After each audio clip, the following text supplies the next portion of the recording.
Okay, Leviticus tonight. I will reread chapter 1 without the timer and then start it. I think that's how I'm going to go about things. Okay, let's go.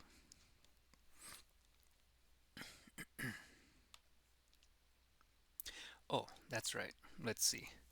There is a couple pages missing.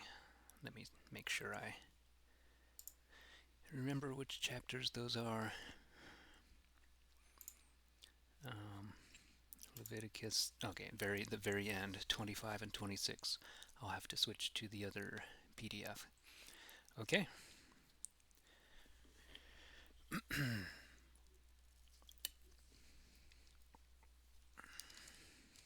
Let's get it.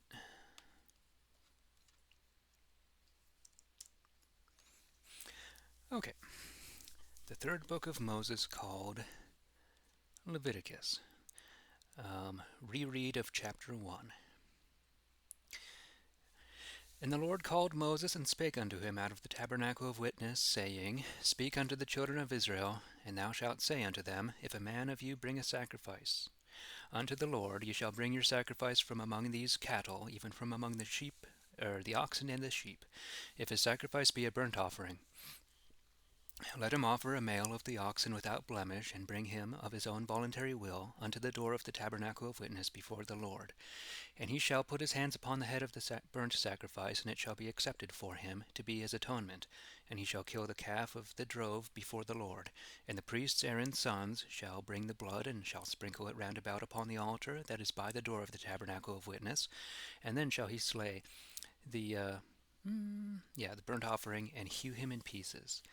And the sons of Aaron the priest shall put fire upon the altar, and put wood upon the fire. And the priests Aaron's sons shall lay the parts, even the head and the fat, upon the wood that is on the fire in the altar. But the inwards and the legs thereof he shall wash in water, and the priest shall burn all on the altar, that they may be a burnt sacrifice for a sweet odour unto the Lord.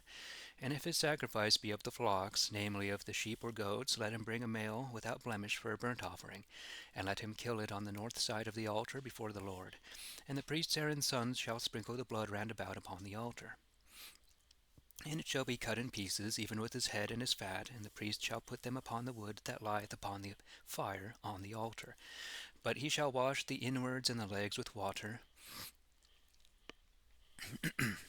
and the priest shall bring all together, and burn it upon the altar for a burnt offering of a sweet savour unto the Lord. If the burnt offering for the sacrifice of the Lord be of the fowls, he shall bring his sacrifice of the turtle doves, or of the young pigeons.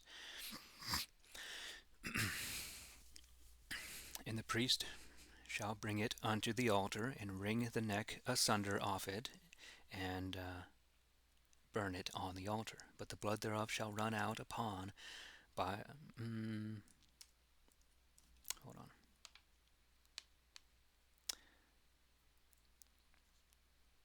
Oops. Wow. Let's see here. The blood thereof shall run out upon by the side of the altar. Okay. Run out upon. Okay. By the side of the altar. And he shall pluck away his crop with his feathers, and cast them beside the altar on the east part in the place of ashes. And he shall break the wings of it, but pluck them not asunder. And the priest shall burn it upon the altar, even upon the wood that is upon the fire, that it may be a burnt sacrifice, for a sweet savour unto the Lord. Okay. And now we're at the new material, chapter 2. The soul that will offer a meat offering unto the Lord. Oops. The same offering shall be of fine flour, and he shall pour oil upon it, and put frankincense thereon, and shall bring it unto Aaron's sons the priests. And he shall take thereout his handful of the flour and of the oil with all the frankincense, and the priest shall burn it for a memorial of him upon the altar, to be an offering for a sweet savour unto the Lord. And the remnant of the meat offering shall be Aaron's and his sons, a thing most holy of the sacrifices of the Lord. If thou bring also a meat offering that is baken in the oven, let it be a sweet cake of fine flour mingled with oil, or an unleavened wafer anointed with oil.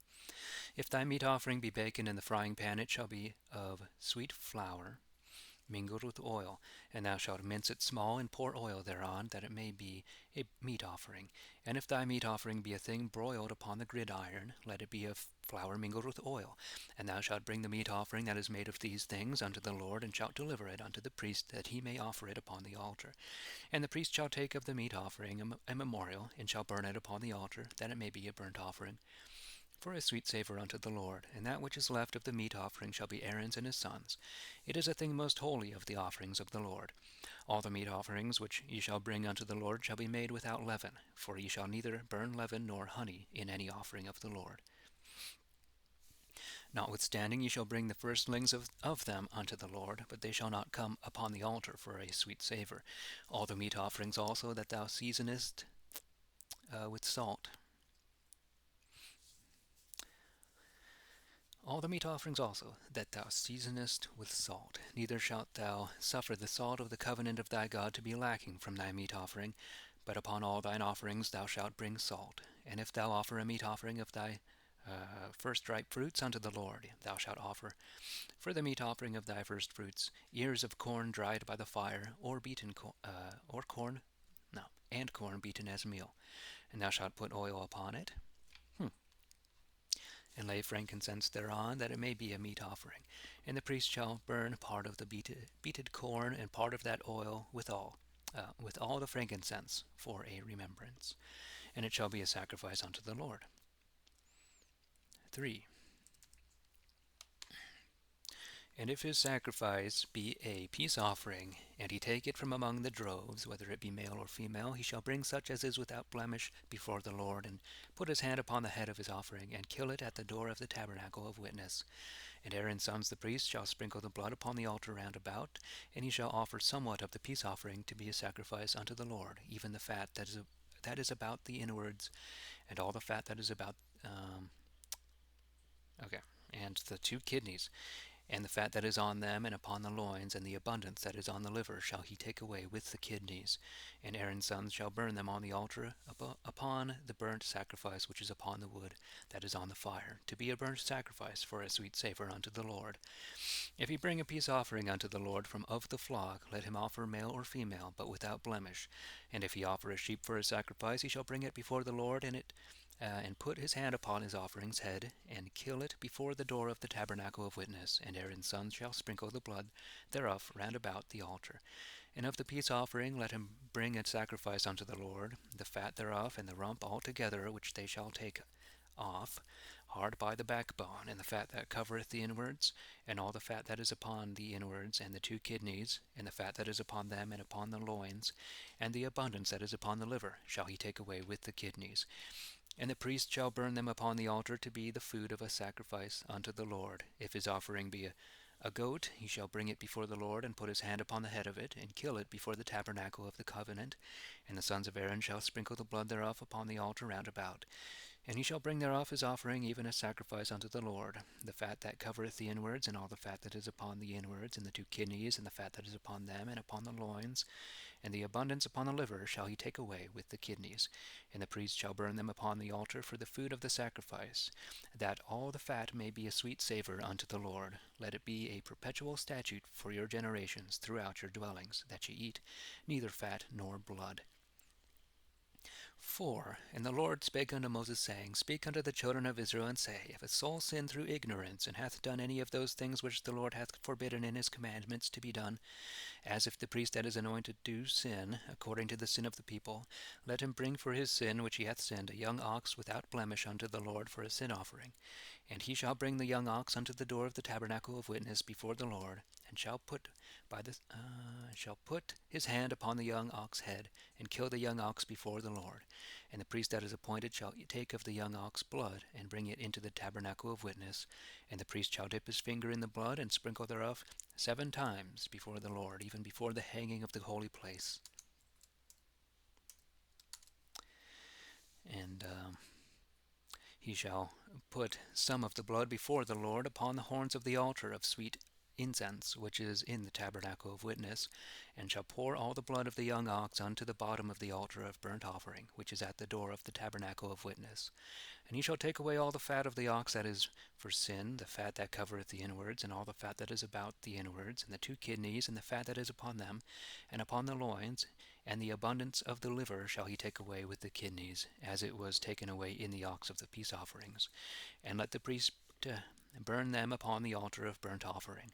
But the skin of the young ox and all his flesh, with his head and his legs, with his inwards and his dung, shall he bear out, and carry the young ox altogether out of the host unto a clean place, even whereas the ashes are poured out, or even where, or the same place.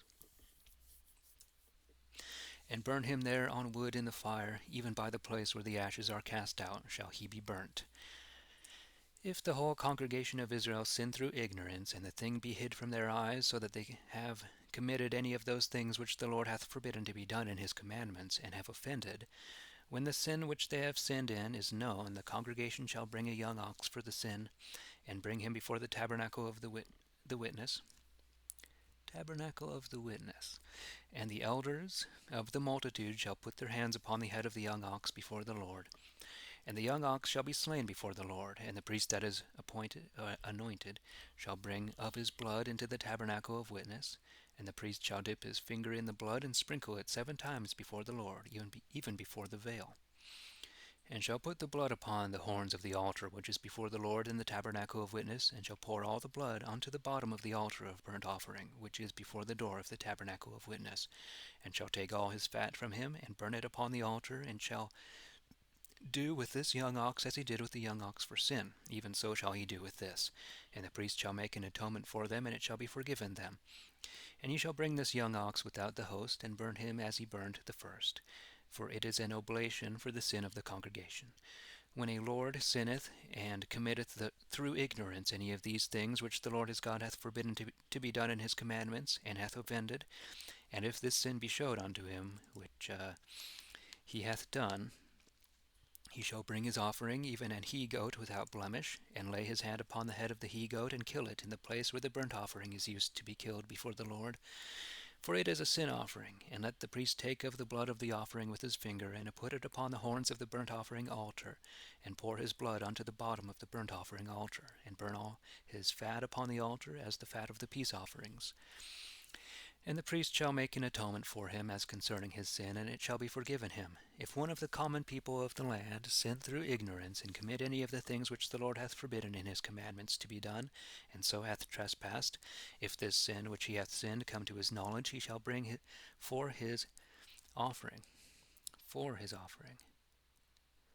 a she-goat from among the flocks without blemish, for his sin which he hath sinned, and lay his hand upon the head of the offering, and slay it in the place of burnt offerings. And the priest shall take of the blood thereof with his finger, and put it upon the horns of the burnt offering altar, and pour all the blood unto the bottom of the altar, and shall take away all his fat, as the fat of the peace offerings is taken away. And the priest shall burn it upon the altar, that it may be a sweet savour unto the Lord. And the priest shall make an atonement for him, and it shall be forgiven him. And if he bring a sheep for a sin offering, he shall bring a female without blemish, and lay his hand upon the head of the offering, and slay it for a sin offering in the place where they kill the burnt offering. And the priest shall take of the blood of the offering with his finger, and put it upon the horns of the burnt offering altar, and shall pour the blood thereof unto the bottom of the altar. And he shall take away all the fat thereof, as the fat of the sheep of the peace offering is wont to be taken away. And the priest shall burn it upon the altar, that it may be the Lord's burnt sacrifice. And the priest shall make an atonement for his sin that he hath committed, and it shall be forgiven him. 5. If a soul sin and hear the voice of swearing, and is a witness, whether he hath seen or known of it, if he have not uttered it, he shall bear his sin. Either if a soul touch any unclean thing, whether it be a carrion of an unclean beast, or of unclean cattle, or unclean worm, and is not ware of it, behold, he is unclean and hath offended. Either if he touch any uncleanness of man, whatsoever uncleanness it be that a man is wont to be defiled withal, and is not ware of it, and cometh to the knowledge of it, he hath trespassed. Either if a soul swear and pronounceth with his lips, to do evil or to do good, whatsoever it be that a man useth to pronounce with an oath, and the thing be hid from him, and cometh to the knowledge of it, and hath offended in one of these, and it shall come to pass that when he hath sinned in one of these things, he shall confess that he hath sinned in that thing. Therefore shall he bring his trespass offering unto the Lord for his sin which he hath sinned, a female from the flock, or a lamb, or a she-goat, for a sin offering. And the priest shall make an atonement for him concerning his sin. And if he be not able to bring such a sheep, he shall bring for his trespass which he hath sinned 2 turtle doves or 2 young pigeons unto the Lord, one for a sin offering, and the other for a burnt offering. And he shall bring them unto the priest which shall offer the sin offering first, and wring the neck asunder off it, but pluck it not clean off. And he shall sprinkle of the blood of the sin offering upon the side of the altar, and the rest of the blood shall he pour by the bottom of the altar, for it is a sin offering. And he shall offer the second for a burnt offering, as the manner is, and so shall the priest make an atonement for him for the sin which he hath sinned, and it shall be forgiven him. And if he be not able to bring 2 turtle doves or 2 young pigeons, then he that hath sinned shall bring for his offering the 10th part of an ephah of fine flour for a sin offering, but put none oil thereto, neither put any frankincense thereon, for it is a sin offering. And let the priest offer it, and the priest shall take his hand full of it for a remembrance thereof, and burn it upon the altar to be a sacrifice for the Lord. It is a sin offering. And the priest shall make an atonement for him as touching his sin, that he hath sinned in one of these, and it shall be forgiven. And the remnant shall be the priest's as a meat offering. And the Lord spake unto Moses, saying, If a soul trespass and sin through ignorance in things that are consecrated unto the Lord, let him bring for his trespass unto the Lord a ram without blemish out of the flocks, valued in money at 2 shekels after the shekel of the sanctuary, that it may be for a trespass offering. And he shall make amends for the harm that he hath done in the holy thing, and let him put the 5th part more thereto, and give it unto the priest. And the priest shall make an atonement for him with the ram that is for the trespass, and it shall be forgiven him. If a soul sin and commit any of these things which are forbidden to be done by the commandments of the Lord, and wist it not, and hath offended, he shall bear his sin, and shall bring a ram without blemish out of the flock that is esteemed to be worth a trespass offering unto the priest. And the priest shall make an atonement for him concerning his ignorance, wherein he erred and was not aware, and it shall be forgiven him. This is the trespass offering, which he offered unto the Lord for the trespass. 6. And the Lord spake unto Moses, saying, If a soul sin and trespass against the Lord, and deny unto his neighbor that which was taken him to keep, or that was put into his hands, or doeth violent robbery or wrong unto his neighbor, or if he have found that which was lost, and denieth it, and sweareth falsely upon whatsoever thing it be that a man doeth, and sinneth therein, if he have so sinned or trespassed, he shall restore again that he took violently away, or the wrong which he did, or that which was delivered him to be kept, or the lost thing which he found, and all that about which he hath sworn falsely, he shall restore it again in the whole sum, and shall add the 5th part more thereto, and give it unto him to whom it pertaineth, the same day that he offereth for his trespass. The same day that he offereth for his trespass, and let him bring for his trespass unto the Lord a ram without blemish out of the flock, that is esteemed worth a trespass offering, unto the priest. And the priest shall make an atonement for him before the Lord, and it shall be forgiven him whatsoever thing it be that he hath done and trespassed therein. And the Lord spake unto Moses, saying, Command Aaron and his sons, saying, This is the law of the burnt offering. The burnt offering shall be upon the hearth of the altar all night unto the morning, and the fire shall be kindled on the altar. And the priest shall put on his linen alb, or robe, and his linen breeches upon his flesh, and take away the ashes upon the which the fire consumed the burnt sacrifice in the altar. All the ashes, and he shall put them beside the altar, and put off his raiment, and put on other, and carry the ashes out without the host unto a clean place. The fire upon the altar shall burn still, and never be put out. But the priest shall lay wood on it every day in the morning, and put the burnt sacrifice upon it, and he shall burn thereon the fat of the peace offerings. The fire shall ever burn upon the altar, and never go out. This is the law of the meat offering, which Aaron's sons shall bring before the Lord, even before the altar. And one of them shall take his hand full of the flour of the meat offering, and of the oil, and all the frankincense which is upon the meat offering, and shall burn it unto a remembrance upon the altar for a sweet savour, even a memorial of it unto the Lord. And of the rest thereof shall Aaron and his sons eat. Unleavened shall it be eaten in the holy place, even in the court of the tabernacle of witness they shall eat it. It shall not be baken with leaven. I have given it unto them for their portion of my sacrifices. It is most holy, as is the sin offering and trespass offering. All the males among the children of Aaron shall eat of it. It shall be a statute forever in your generations concerning the sacrifice of the Lord. Let every one that toucheth it be holy. And the Lord spake unto Moses, saying, This is the offering of Aaron and of his sons, which they shall offer unto the Lord in the day when he is anointed, the 10th part of an ephah of flour for a meat offering perpetual, half in the morning and half at night. In the frying pan it shall be made with oil. In the frying pan it shall be made with oil. And when it is fried, thou shalt bring it in, and the bacon offerings of this oblation, minced small, shalt thou offer for a sweet savour unto the Lord. And the priest of his sons, who is among his sons, that is anointed in his stead, shall offer it. It is the Lord's duty forever. It shall be burnt altogether. For every meat offering that is made for the priest shall be burnt altogether, and shall not be eaten. And the Lord spake unto Moses, saying, Speak unto Aaron and unto his sons, and say, This is the law of the sin offering. In the place where the burnt offering is killed shall the sin offering be killed before the Lord, for it is most holy. The priest that offereth it shall eat it. In the holy place shall it be eaten, even in the court of the tabernacle of witness. No man touch the flesh thereof, save he that is hallowed.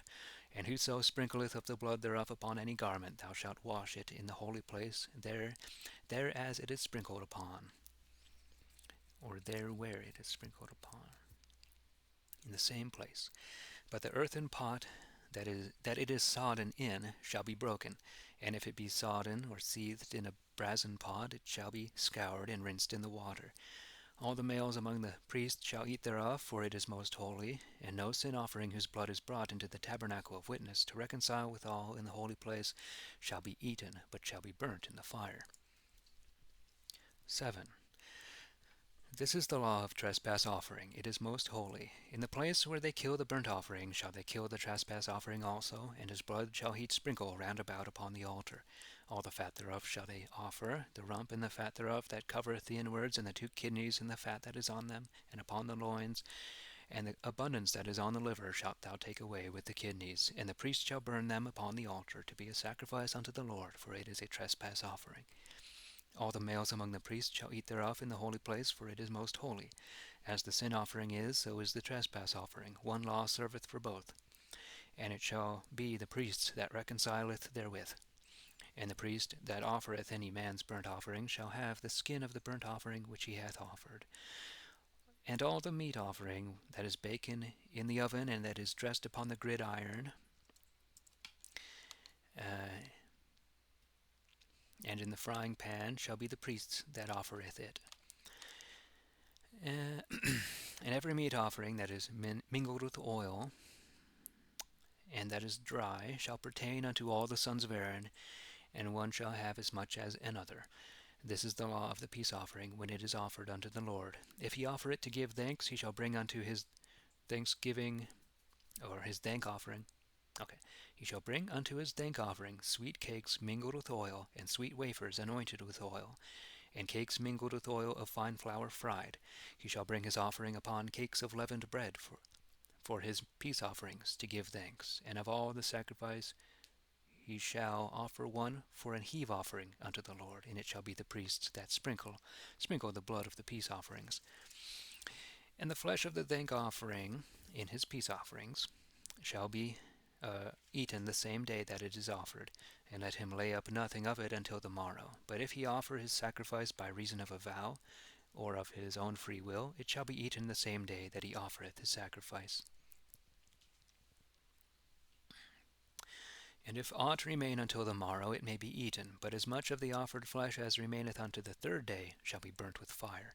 And if any of the flesh of his peace offerings be eaten in the 3rd day, then shall he that offereth it obtain no favour, neither shall it be reckoned unto him, but shall be an abomination. Therefore the soul that eateth of it shall bear his sin. And the flesh that toucheth any unclean thing shall not be eaten, but burnt with fire, and all that be clean shall eat the flesh. But if any soul eat of the flesh of the peace offering that pertaineth unto the Lord, having his uncleanness upon him, the same soul shall perish from among his people. Moreover, the soul that doth touch any unclean thing that is of the uncleanness of man, or of any unclean beast, or any abomination that is unclean, and then eat of the flesh of the peace offering which pertaineth unto the Lord, that soul shall perish from his people. And the Lord spake unto Moses, saying, Speak unto the children of Israel, and say, Ye shall eat no manner fat of oxen, of sheep, and of goats, never the latter, the fat of the beast that dieth alone, and the fat of that which is torn with wild beasts shall be occupied in any manner of use, but ye shall in no wise eat of it. And whosoever eateth the fat of the beast of which men use to bring an offering unto the Lord, that soul that eateth it shall perish from his people. Moreover, ye shall eat no manner of blood, whether it be of fowl or of beast. Whatsoever fowl it be, or whatsoever soul it be that eateth any manner of blood, the same soul shall perish from his people. And the Lord talked with Moses, saying, Speak unto the children of Israel, and say, He that bringeth his peace offering unto the Lord, let him bring his gift unto the Lord of his peace offering. Let his own hands bring the offerings of the Lord, even the fat with the breast shall he bring, that the breast may be waved for a wave offering before the Lord.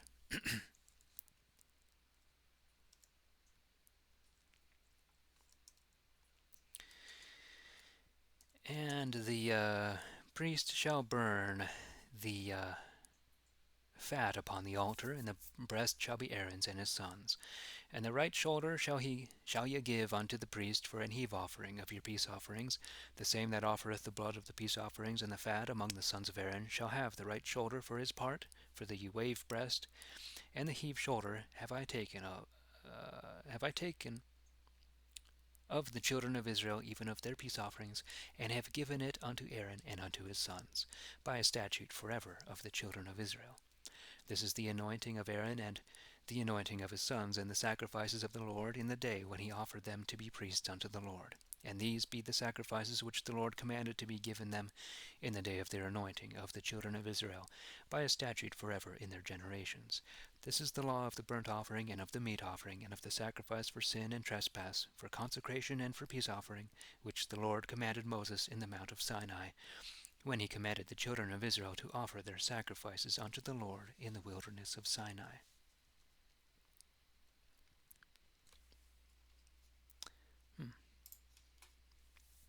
Oops. And the Lord spake unto Moses, saying, this is chapter 8, saying, Take Aaron and his sons with him, and the vestures, and the anointing oil, and the young ox for sin, and 2 rams, and a basket with sweet bread, and gather thou all the congregation together unto the door of the tabernacle of witness. And Moses did as the Lord commanded him, and the people were gathered together unto the door of the tabernacle of witness. And Moses said unto the congregation, This is the thing which the Lord commanded to be done. And Moses brought Aaron and his sons, and washed them with water, and put upon him the alb, or robe, and girded him with a girdle, and put upon him the tunicle of yellow silk, and put the ephod thereon, which he girded with the broidered girdle that was in the ephod, and bound it unto him therewith. And he put the breastlap thereon, and put in the breastlap Urim and Thummim. And he put the mitre upon his head, and put upon the mitre, even upon the forefront of his face, the golden plate, or the holy crown, as the Lord commanded Moses.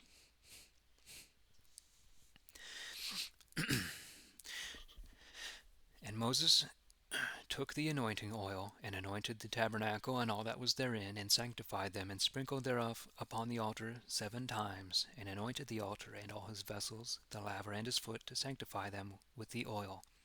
And he poured of the anointing oil upon Aaron's head, and anointed him to sanctify him. And Moses brought Aaron's sons, and put albs, or robes, upon them, and girded them with girdles, and put bonnets upon their heads, as the Lord commanded Moses. And he brought the young ox for sin. And Aaron and his sons put their hands upon the head of the young ox that was for sin. And Moses slew him, and took of the blood which he put upon the horns of the altar round about with his finger, and purified it, and poured the blood unto the bottom of the altar, and sanctified it, and reconciled it. And he took all the fat that was upon the inwards, and the abundance of the liver, and the 2 kidneys and their fat, and Moses burned it upon the altar. But the young ox and his hide, his flesh and his dung, he burnt with fire without the host, as the Lord commanded Moses. And he brought the ram for the burnt offering. And Aaron and his sons put their hands upon the head of the ram, which Moses killed, and sprinkled the blood upon the altar round about. And Moses cut the ram in pieces, and burnt the head, the pieces, and the fat, and washed the inwards and the legs in water. And Moses burnt the ram every whit upon the altar for a burnt sacrifice, that it might be a sweet savour, and an offering unto the Lord, as the Lord commanded Moses. And he brought the other ram, namely the ram of consecration of the priests. And Aaron and his sons put their hands upon the head of the ram which Moses slew, and took of the blood of it, and put it upon the tip of Aaron's right ear, and upon the thumb of his right hand, and upon the great toe of his right foot. And Moses brought Aaron's sons, and put of the blood of the ram on the tip of the right ear of them, and upon the thumbs of their right hands, and upon the great toes of their right feet. And Moses sprinkled the blood upon the altar round about. And he took the fat and the rump, and all the fat that was upon the inwards, and the abundance of the liver, and the 2 kidneys with their fat, and the right shoulder. And out of the basket of sweet bread that was before the Lord, he took 1 sweet cake of oiled bread, and 1 wafer, and put them on the fat, and upon the right shoulder, and put all together upon Aaron's hands. Nice.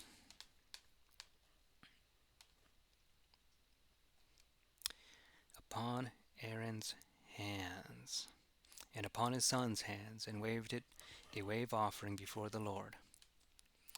And Moses took them from of their hands, or off their hands, and burnt them upon the altar, even upon the burnt offering altar, for it was the sacrifice of consecration, for a sweet savour and sacrifice unto the Lord.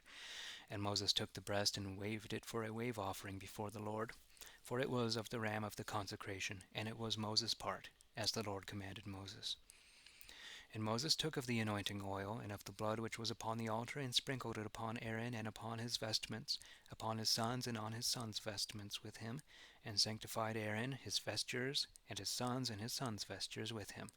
And Moses said unto Aaron and his sons, Boil the flesh in the door of the tabernacle of witness, and there eat of it with the bread that is in the basket of consecration, as I commanded, saying, Aaron and his sons shall eat it, and that which remaineth of the bread shall ye burn with fire. And ye shall not depart from the door of the tabernacle of witness 7 days, until the days of your consecration be at an end.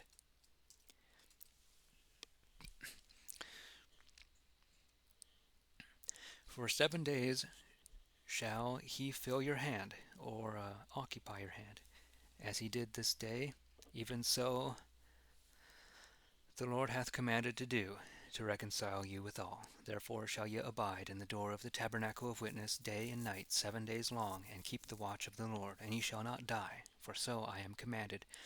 And so Aaron and his sons did all things which the Lord commanded by the hand of Moses. 9. And it fortuned that in the 8th day Moses called Aaron and his sons, and the elders of Israel, and said unto Aaron, Take thee a calf, a young one out of the drove for sin, and a ram for a burnt offering, both without blemish, and bring them before the Lord.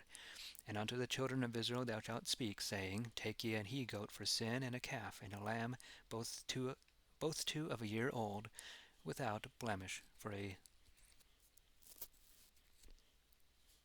burnt sacrifice, and an ox and a ram for peace offerings, to offer before the Lord, and a meat offering mingled with oil. For today the Lord will appear unto you. And they brought that which Moses commanded before the tabernacle of witness, and all the congregation came and stood before the Lord. And Moses said, This is the thing which the Lord commanded that ye should do, and the glory of the Lord shall appear unto you. And Moses said unto Aaron, Go unto the altar, and offer thy sacrifice for sin, and make an atonement for thee and for the people. And thou shalt offer the offering of the people to reconcile them, as the Lord commanded. Aaron therefore went unto the altar, and slew the calf which he had for sin. And the sons of Aaron brought the blood unto him, and he dipped his finger in the blood, and put it upon the horns of the altar, and poured the blood unto the bottom of the altar. But the fat and the 2 kidneys, and the abundance of the liver of the sin offering, he burnt upon the altar, as the Lord commanded Moses. The flesh and the hide he burnt with fire without the host. And he slew the burnt offering. Aaron's sons brought unto him the blood which he sprinkled round about upon the altar. And they brought the burnt offering unto him with the pieces thereof, and the head, and he burnt it upon the altar, and did wash the inwards and the legs, and burnt them upon the burnt offering on the altar. And then he brought the people's offering, taking the goat that the people had for the sacrifice of sin, and slew it, and offered it for sin, as he did the first.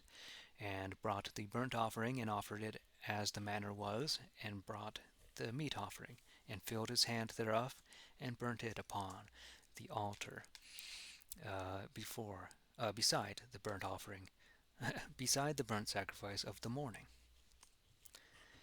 He slew also the ox and the ram for the peace offering, and the people had for themselves, that the people had for themselves. And Aaron's sons brought unto him the blood which he sprinkled upon the altar round about, and took the fat of the ox and of the ram, the rump, and the fat that covereth the inwards, and the kidneys, and the abundance of the liver, and they put the fat upon the breasts. And he burnt the fat upon the altar. But the breast and the right shoulders Aaron waved for a wave offering before the Lord, as the Lord commanded Moses. And Aaron lifted up his hand over the people and blessed them. Wow. And blessed them, and came down from offering of the sin offering, from the offering of the sin offering, burnt offerings, and peace offerings. And Moses and Aaron went into the tabernacle of witness, and came out and blessed the people, and the glory of the Lord appeared unto all the people. And there came a fire out from before the Lord, and consumed upon the altar the burnt offering and the fat, which when all the people saw, they gave thanks, and fell on their faces. Wow. Okay. I cannot tell which arrow key my fingers are on because they are all marked with with a tiny little ridge. Okay, I'll figure it out. Gosh, now I'm just hitting them by accident. 10. And Nadab and Abihu, the sons of Aaron, took either of them his censer, and put fire therein, and put incense thereupon, and offered strange fire before the Lord, which he commanded them not. And there went a fire out from the Lord, and consumed them, and they died before the Lord. And Moses said unto Aaron, This is it that the Lord spake, saying, I will be sanctified in them that come nigh me, and before all the people I will be glorified. And Aaron held his peace. And Moses called Mishael and Elzaphan, the sons of Odziel, the uncle of Aaron, and said unto them, Come on, carry your brethren from the holy place out of the host. And they went to them, and carried them in their robes out of the host, as Moses had said. And Moses said unto Aaron and unto Eleazar and Itamar his sons, Uncover not your heads, neither rend your clothes, lest ye die, and lest wrath come upon all the people. But let your brethren, the whole house of Israel, beweep the burning which the Lord hath kindled. And go not ye out from the door of the tabernacle of witness, lest ye die, for the anointing oil of God is upon you. And they did as Moses said. And the Lord spake unto Aaron, saying, Thou shalt not drink wine and strong drink, thou and thy sons that are with thee, when ye go into the tabernacle of witness, lest ye die. Let it be a law forever throughout your generations, and that you may have knowledge, to put difference between holy and unholy, between clean and unclean, and that you may teach the children of Israel all the statutes which the Lord hath spoken unto them by the hand of Moses. And Moses said unto Aaron and unto Eleazar and Itamar his sons that were left, Take the meat offering that remaineth of the sacrifices of the Lord, and eat it without leaven, beside the altar, for it is most holy. Ye shall eat it in the holy place, because it is thy duty and thy son's duty of the sacrifices of the Lord, for so I am commanded. And the wave breast and the heave shoulder shall ye eat in a clean place, thou and thy sons and thy daughters with thee. For they be thy duty, and thy son's duty, given out of the peace offerings of the children of Israel. The heave shoulder and the wave breast shall they bring in with the sacrifices of the fat, to wave it before the Lord, and it shall be thine and thy sons with thee by a law forever, as the Lord hath commanded. And Moses sought the goat that was offered for sin, and see, it was burnt. And he was angry with Eleazar and Itamar the sons of Aaron, which were left alive, saying, Wherefore have ye not eaten the sin offering in the holy place, seeing it is most holy? And God hath given it you to bear the sin of the congregation, to make an agreement for them before the Lord. Behold, the blood of it was not brought in within the holy place. You should have eaten in the holy place, as I commanded. And Aaron said unto Moses, Behold, this day have they offered their sin offering and their burnt offering before the Lord. And it is chanced me after this manner. And if I had eaten the sacrifice today, should it have been accepted in the sight of the Lord? And when Moses heard that, he was content. 11. And the Lord spake unto Moses and Aaron, and said unto them, Speak unto the children of Israel, and say, These are the beasts which ye shall eat among all the cattle that are on the earth, whatsoever parteth the hoof, and divideth it into two claws, and cheweth cud among the beasts, that shall ye eat. Nevertheless, these shall ye not eat, of them that chew cud, and divideth the hoofs, as is the camel which cheweth cud, but he divideth not the hoof, therefore is he unclean unto you. Even so the coney which cheweth the cud, but divideth not the hoof, he is unclean to you. And the hare, though he cheweth the cud, yet because he divideth not the hoof, he is therefore unclean to you. And again, the swine, though he divide the hoof into two claws, yet he cheweth not the cud, he is unclean to you. Or of their flesh shall ye not eat, in their carcasses shall ye not touch, but let them be unclean to you. These shall ye eat of all that are in the waters, whatsoever hath fins and scales in the waters, seas and rivers, that shall ye eat. And all that have not fins and scales in the sea and rivers, of all that move and live in the waters, let them be abomination unto you. Ye shall not eat of their flesh, but abhor their carcasses. Let all that have no fins nor scales in the waters be abominable unto you.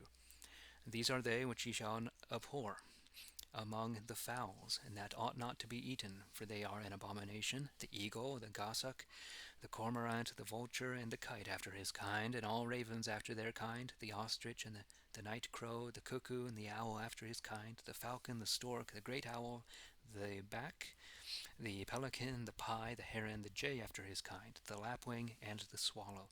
Let all fowls that creep and go upon all four be an abomination unto you.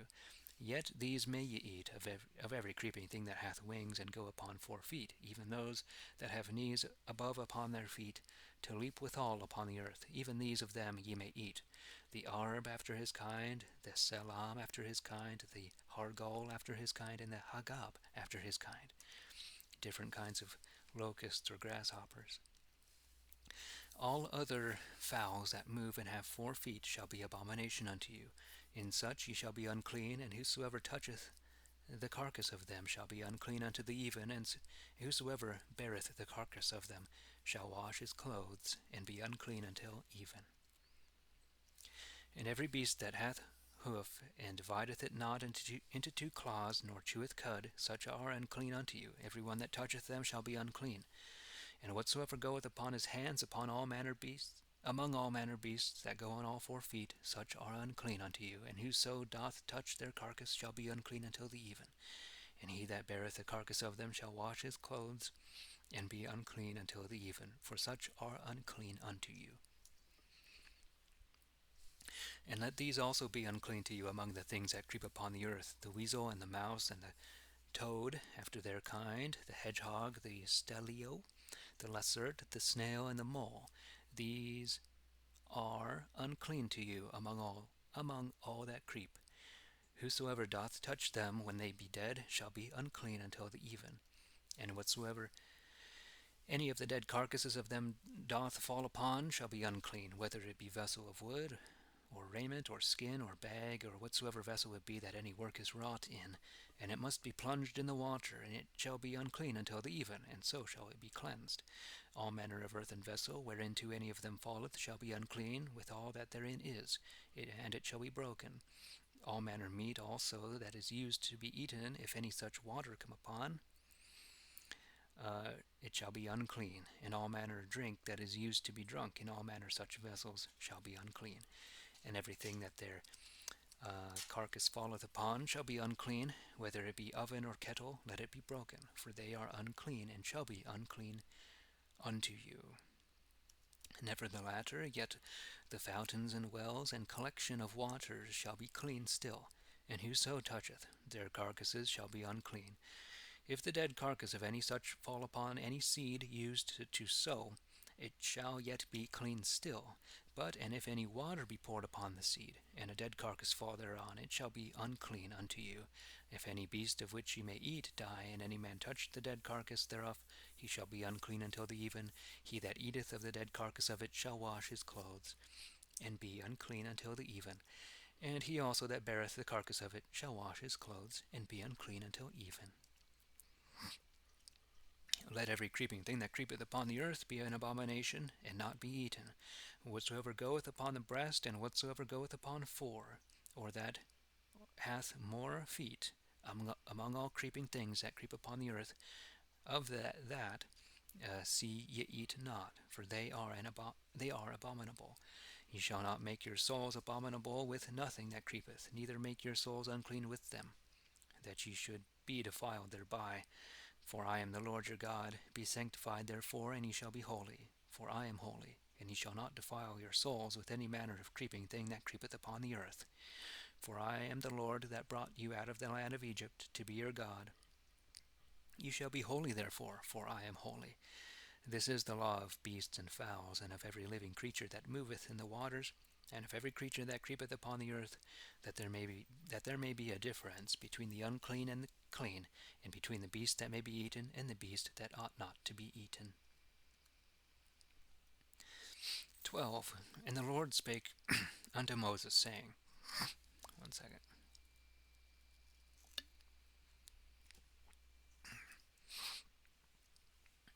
Speak unto the children of Israel, and say, If a woman hath conceived and born a man-child, she shall be unclean 7 days, even in like manner as when she is put apart in time of her natural disease. And in the 8th day the flesh of the child's foreskin shall be cut away, and she shall then continue in the blood of her purifying 33 days. She shall touch no hallowed thing, nor come into the sanctuary until the time of her purifying be out. If she bear a maid child, she shall be unclean 2 weeks, as when she hath her natural disease, and she shall continue in the blood of her purifying 66 days. And when the days of her purifying are out, whether it be for a son or for a daughter, she shall bring a lamb of 1 year old for a burnt offering, and a young pigeon or a turtle dove for her sin, unto the door of the tabernacle of witness, and unto the priest, which shall offer them before the Lord, and make an atonement for her. And she shall be purged of the issue of her blood. And this is the law for her that hath borne a male or female. But and if she be not able to bring a lamb, she shall bring 2 turtles or 2 young pigeons, the one for the burnt offering, and the other for sin. And the priest shall make an atonement for her, and she shall be clean. 13. And the Lord spake unto Moses and Aaron, saying, When there appeareth a rising in any man's flesh, either a scab or a glistering white, and the plague of leprosy be in the skin of his flesh, he shall be brought unto Aaron the priest, or unto one of his sons the priests, and the priest shall look on the sore in the skin of his flesh. And when the hair in the sore is turned unto white, and the sore also seem to be lower than the skin of his flesh, it will be a plague of leprosy, and the priest shall look on him and judge him unclean. If there be but a white pleck in the skin of his flesh, and seem not to be lower than the skin, nor the hair thereof is turned unto white, the priest shall shut him up 7 days, and the priest shall look upon him again the 7th day. And if the plague seem to him to abide still, and the plague grow not in the skin, the priest shall shut him up yet 7 days more. And the priest shall look on him again the 7th day. Then if the plague be darker, and not grown in the skin, the priest shall judge him clean, for it is but a scurf. I have to look this up. It is but a, what is this, chapter 13.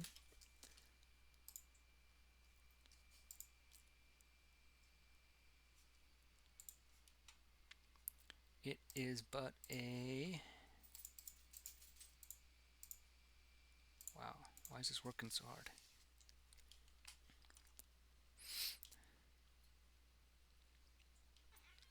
No. It is but a scab. Okay. some kind of scab. Scab is used here, okay, scurf. And he shall wash his clothes and be clean. But and if the scab grow in the skin after that he is seen of the priest and judged clean, he shall be seen of the priest again. If the priest see that the scab be grown grown abroad in the skin, the priest shall make him unclean, for it is a leprosy.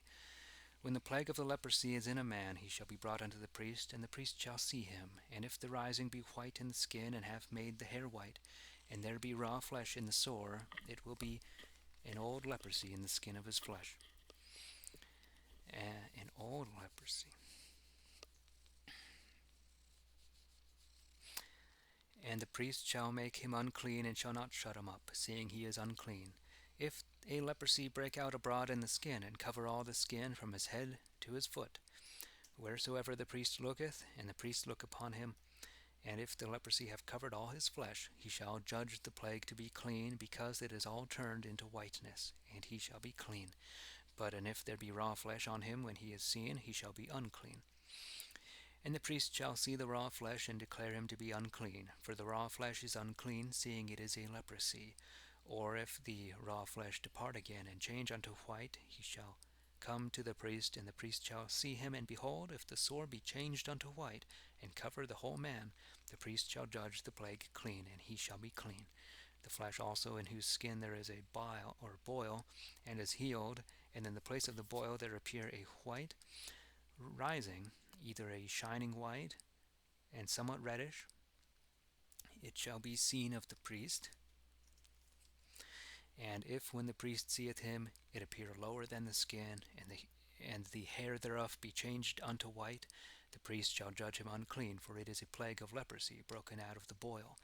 But and if the priest look on it, and there be no white hairs therein, and if it be not lower than the skin, but be darker, the priest shall shut him up 7 days. And if it be spread abroad in the flesh, the priest shall make him unclean, seeing it is the plague of leprosy. But and if the spot stand still and grow not, it is the print of a hot boil. Hot boil. And therefore the priest shall declare him to be clean. If there be any flesh in whose skin there is a hot burning, and the flesh that burneth have a white spot, somewhat reddish or white, the priest shall look upon it. And the is that showing up on the? Okay. The priest shall look upon it, and if the hair in the bright spot be changed to white, and it appear lower than the skin, it is a leprosy broken out of the burning. And therefore the priest shall judge him unclean, seeing it is the plague of leprosy. But if the priest look on it, and there be no white hair in the bright spot, and be no lower than the other skin, but be darker, the priest shall shut him up 7 days, and the priest shall look on him the 7th day. And if it be grown abroad in the skin, the priest shall judge him unclean, seeing it is the plague of leprosy. And if the spot stand still in it, and grow not in the skin, but is dark, it is a rising of the burning, and the priest shall therefore declare him clean, seeing it is the print of the burning, or mark, I suppose. If a man or woman hath a sore upon the head or the beard, the priest shall see it, and if it appear lower than the skin, and there be in it a yellow hair, and thin, more than it was wont to be, thinner than normal, or yellower than normal, the priest shall judge him unclean, seeing that the same fretting is a token of leprosy upon the head or beard. And if the priest look on the sore of the print, or mark, and it seem not lower than the skin, and that the hair is not black, the priest shall shut up the fretting sore 7 days. And in the 7th day the priest shall look on the sore, and if the sore be not grown, and there be in it no yellow hair, and the sore seem not lower than the skin, he shall be shaven. But the place of the sore shall he not shave, and the priest shall shut up the sore 7 days more.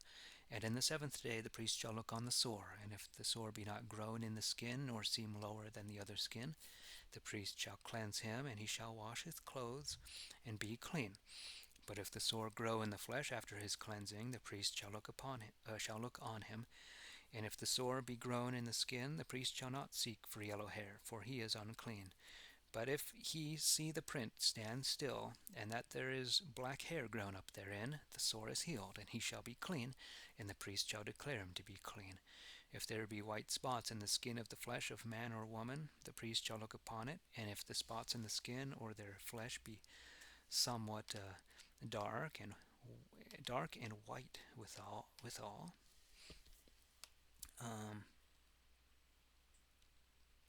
he may be sure that it is no leprosy, it is a freckle growing in the flesh. Therefore is he clean, and the man whose head is destitute of hair, whereby he is made bald, is clean, and he that hath his hair out in his forehead is forehead bald and clean. If there be in the bald head or bald forehead a white reddish sore scab, there is leprosy sprung up in his bald head or bald forehead. And the priest shall look upon him, and if the rising of the sore be white reddish in his bald head or bald forehead, after the manner of leprosy which is in the skin of the flesh, then he is a leprous man and unclean. And the priest shall make him unclean, for the plague thereof is in his head. The leper in whom the plague is shall have his clothes rent, and his head bare, and shall put a covering upon his lip, and shall be called unclean and defiled. And as long as the disease lasteth upon him, he shall be defiled and unclean. He shall dwell alone, even without the host shall his habitation be. The cloth that the plague of leprosy is in. New topic.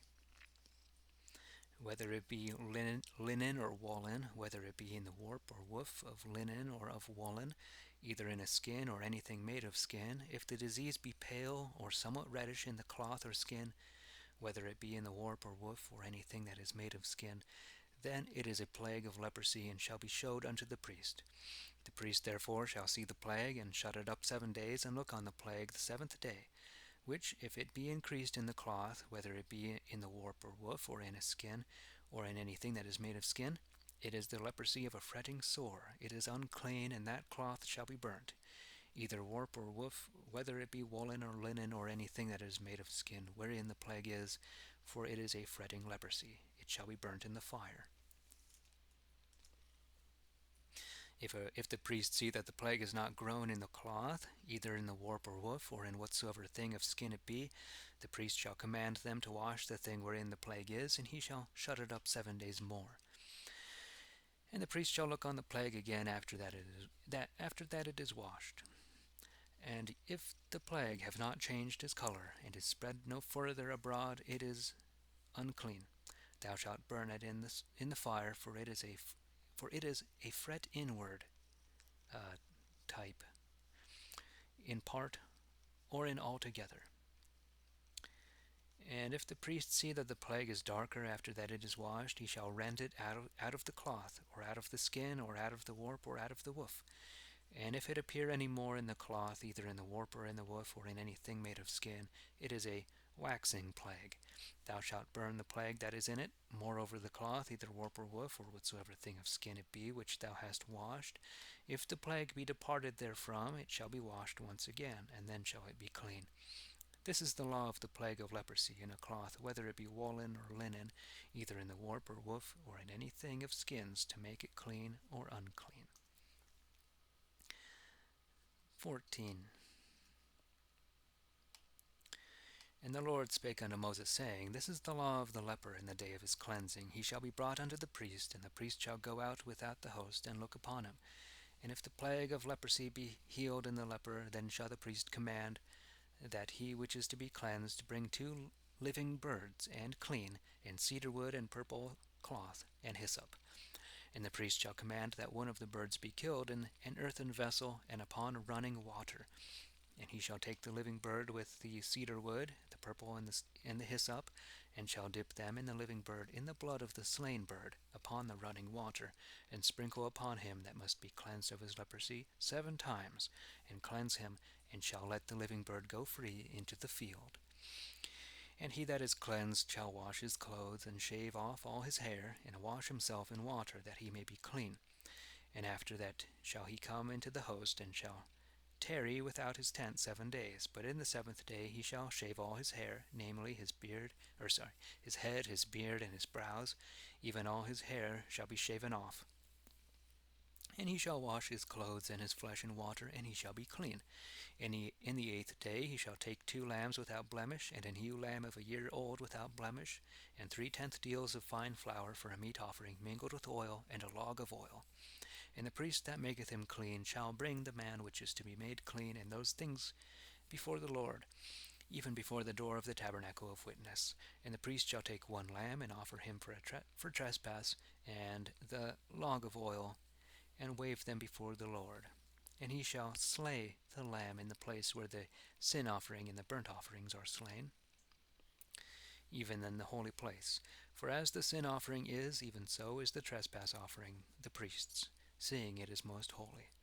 And the priest shall take of the blood of the trespass offering, and put it upon the tip of the right ear of him that is to be cleansed, and upon the thumb of his right hand, and upon the great toe of his right foot. The priest shall take of the log of oil, and pour it into the palm of his left hand, and dip his right finger in the oil that is in his left hand, and sprinkle of the oil with his finger 7 times before the Lord. And of the rest of the oil that is in his hand shall the priest put upon the tip of the right ear of him that is for to be cleansed, and upon the thumb of his right hand, and upon the great toe of his right foot, even upon the blood of the trespass offering that was applied above. And the remnant of the oil that is in the priest's hand he shall pour upon the head of him that is for to be cleansed, and the priest shall make an atonement for him before the Lord. And the priest shall offer the sin offering, and make an atonement for him that is to be cleansed for his uncleanness. And then shall he kill the burnt offering, and the priest shall offer the burnt offering and the meat offering upon the altar. And the priest shall make an atonement for him, and he shall be clean. If he be poor and cannot get so much, he shall take 1 lamb for a trespass offering, to wave it for his cleansing, and 1/10 deal of fine flour mingled with oil for a meat offering, and a log of oil, and 2 turtle doves, or 2 young pigeons, such as he is able to get, whereof the one shall be for sin, and the other for a burnt offering. And he shall bring them the 8th day for his cleansing unto the priest before the door of the tabernacle of witness before the Lord. And the priest shall take the lamb that is for the trespass, and the log of oil, and shall wave them before the Lord. And he shall kill the lamb for the trespass, and the priest shall take of the blood of the trespass offering, and put it upon the tip of his right ear that is to be cleansed, and upon the thumb of his right hand, and upon the great toe of his right foot. And the priest shall pour of the oil into his right hand, and the priest shall with his fingers sprinkle of the oil that is in his left hand 7 times before the Lord. And the priest shall put of the oil that is in his right hand upon the tip of the right ear of him that is to be cleansed, and upon the thumb of his right hand, and upon the great toe of his right foot, even in the place where the blood of the trespass offering was put. And the rest of the oil that is in the priest's hand he shall put upon the head of him that is to be cleansed, that he may make an atonement for him before the Lord. And he shall offer one of the turtle doves,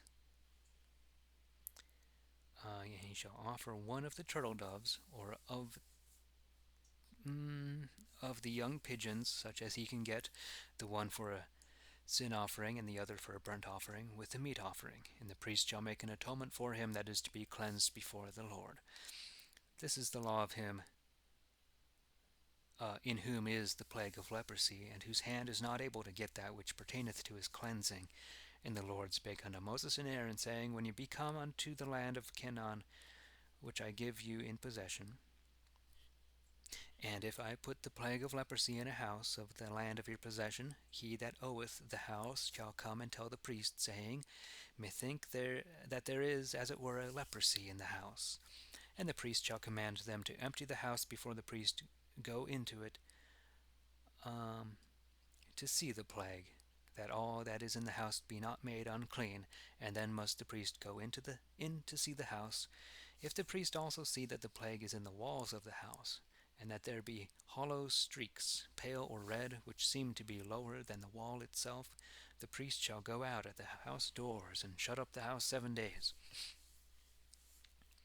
And the priest shall come again the 7th day, and if he see that the plague be increased in the walls of the house, the priest shall command them to take away the stones in which the plague is, and let them cast them into a foul place without the city. And he shall command the house to be scraped within round about, and pour out the dust that they scrape off without the city into a foul place. And they shall take other stones and put them in the place of those stones, or in the places of those stones, and other mortar to plaster the house withal. And if the plague come again and break out in the house after that he hath taken away the stones and scraped the walls of the house, and after that he hath plastered the house anew, the priest shall come and see it, and if he perceive that the plague hath grown further in the house, it is a fretting leprosy in the house. It is therefore unclean. And he shall break down the house, and the stones of it, and the timber thereof, and all the mortar of the house, shall he carry out of the city unto a foul place. Moreover, he that goeth into the house all the while that it is shut up shall be unclean until the even. He that sleepeth in the house shall wash his clothes. He likewise that eateth in the house shall wash his clothes. And if the priest shall come and see that the plague hath spread no further in the house, after that it is new plastered, the priest shall judge that house clean, because the plague is healed. And let him take to cleanse the house withal 2 birds, cedar wood, purple cloth, and hyssop. And he shall kill one of the birds in an earthen vessel, and upon running water, and take the cedar wood and the hyssop, and the purple with the living bird, and dip them in the blood of the slain bird, and in the running water, and sprinkle the house 7 times, and cleanse the house with the blood of the bird, and with the running water, with the living bird.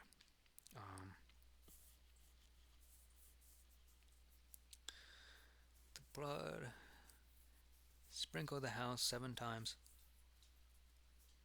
with the blood of the bird, with the living bird, with the cedar wood, and the hyssop, and the purple cloth. But he shall let the living bird flee out of the town into the broad fields, and so make an atonement for the house, and it shall be clean. This is the law for all manner plague of leprosy, and breaking out, and all the leprosy of cloth and house, for a swelling, for a scab, and for a white blister, to teach when it must be made unclean and clean. This is the law of leprosy. 15. Oops, I'm a page behind on this one. And the Lord spake unto Moses and Aaron, saying, Speak unto the children of Israel, and say unto them, Whosoever hath a running issue out of his flesh is unclean by reason of the issue. And this shall be the token of his uncleanness in his issue, when he is unclean. If his flesh run, or if his flesh congeal by the reason of his issue, then is it uncleanness. Every couch whereon he lieth that hath the issue, he that hath the issue, is unclean, and everything whereon he sitteth is unclean. Whosoever toucheth his couch shall wash his clothes, and bathe himself in water, and be unclean until the even. And he that sitteth on any thing whereon he sat that hath the issue shall wash his clothes, and bathe himself in water, and be unclean until the evening. He that toucheth the flesh of him that hath the issue shall wash his clothes, and bathe himself in water, and be unclean until the even.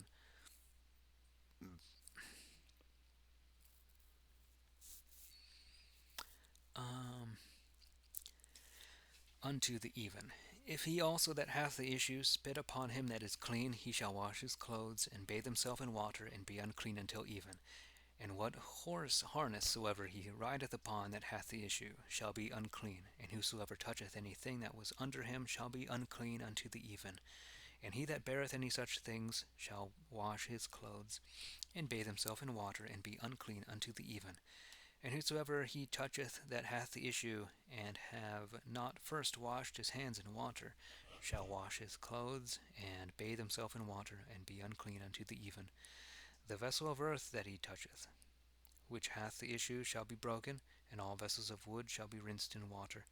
When he also that hath any issue is cleansed of his issue, he shall number 7 days for his cleansing, and wash his clothes, and bathe his flesh in running water, and so shall he be clean.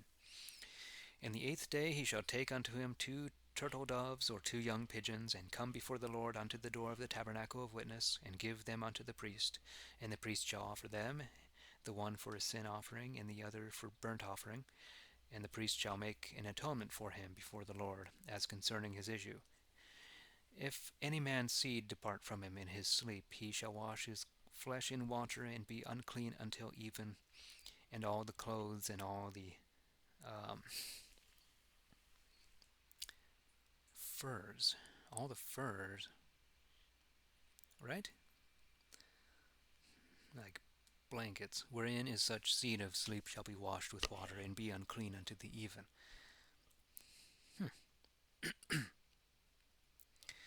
And if he that hath such an issue of seed do lie with a woman, they shall both wash themselves with water, and be unclean until even. If a woman's natural course of blood do run, she shall be put apart 7 days. Whosoever toucheth her shall be unclean unto the even.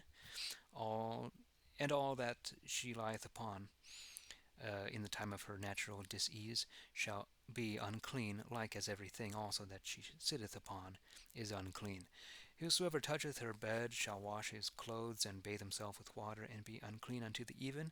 And whosoever toucheth anything that she sat upon shall wash his clothes, and bathe himself in water, and be unclean unto the even.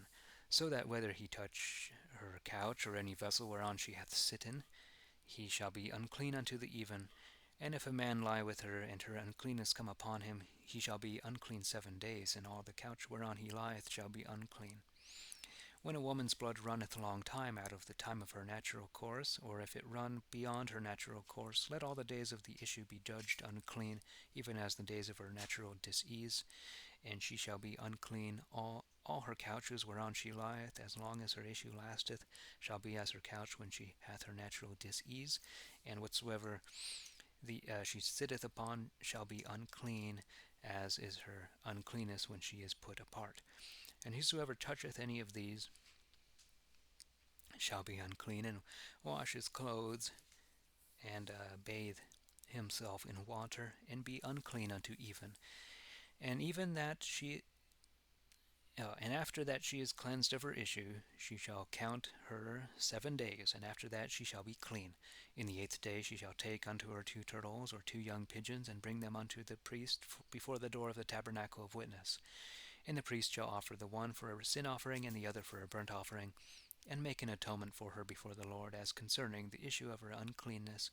Therefore shall he separate the children of Israel from their uncleanness, that they die not in their uncleanness, if they defile my habitation that is among them. This is the law of him that hath a running issue, and of him whose seed runneth from him in his sleep, and is defiled therein, and of her that for her natural disease is put apart, and of whosoever hath a running issue, whether it be man or woman, and of him that lieth with her which is unclean. 16. And the Lord spake unto Moses after the death of the 2 sons of Aaron, when they offered before the Lord and died. And he said unto Moses, Speak unto Aaron thy brother, that he come not at all times into the holy place within the veil before the mercy seat which is upon the ark, that he die not. For I will appear in the cloud upon the mercy seat. But with this thing shall Aaron come into the holy place, even with a bullock for sin, and with a ram for a burnt offering. He shall put the holy linen alb upon him, and shall have a linen breech or breeches upon his flesh, and shall be girded with a linen girdle, and put the linen mitre upon his head. These are holy garments. Therefore shall he wash his flesh in water when he doth put them on. And he shall take of the multitude of the children of Israel 2 he-goats for sin, and a ram for a burnt offering. And Aaron shall offer his bullock for sin, and make an atonement for him and for his house. And he shall take the 2 goats, and present them before the Lord at the door of the tabernacle of witness. And Aaron shall cast lots over the 2 goats. 1 lot shall be for the Lord, and the other for the scapegoat. And Aaron shall bring the goat upon which the Lord's lot fell, and offer him for sin. But the goat on which the lot fell to scape shall be left set alive before the Lord, to reconcile with, and to let him go as a scapegoat, free into the wilderness. And Aaron shall bring his bullock for sin, and reconcile for himself and for his house, and shall kill his bullock for sin. And he shall take a censer full of burning coals out of the altar before the Lord, and shall fill his hand full of sweet incense beaten small, and bring them within the veil, and put the incense upon the fire before the Lord, that the cloud of the incense may cover the mercy seat that is upon the witness, and that he die not. And he shall take of the blood of the bullock, and sprinkle it with his finger upon the mercy seat eastward, and before the mercy seat shall he sprinkle of the blood with his finger 7 times. And then shall he kill the goat that is the people's sin offering, and bring his blood within the veil, and do with that blood as he did with the blood of the bullock, sprinkling it upon the mercy seat and before the mercy seat.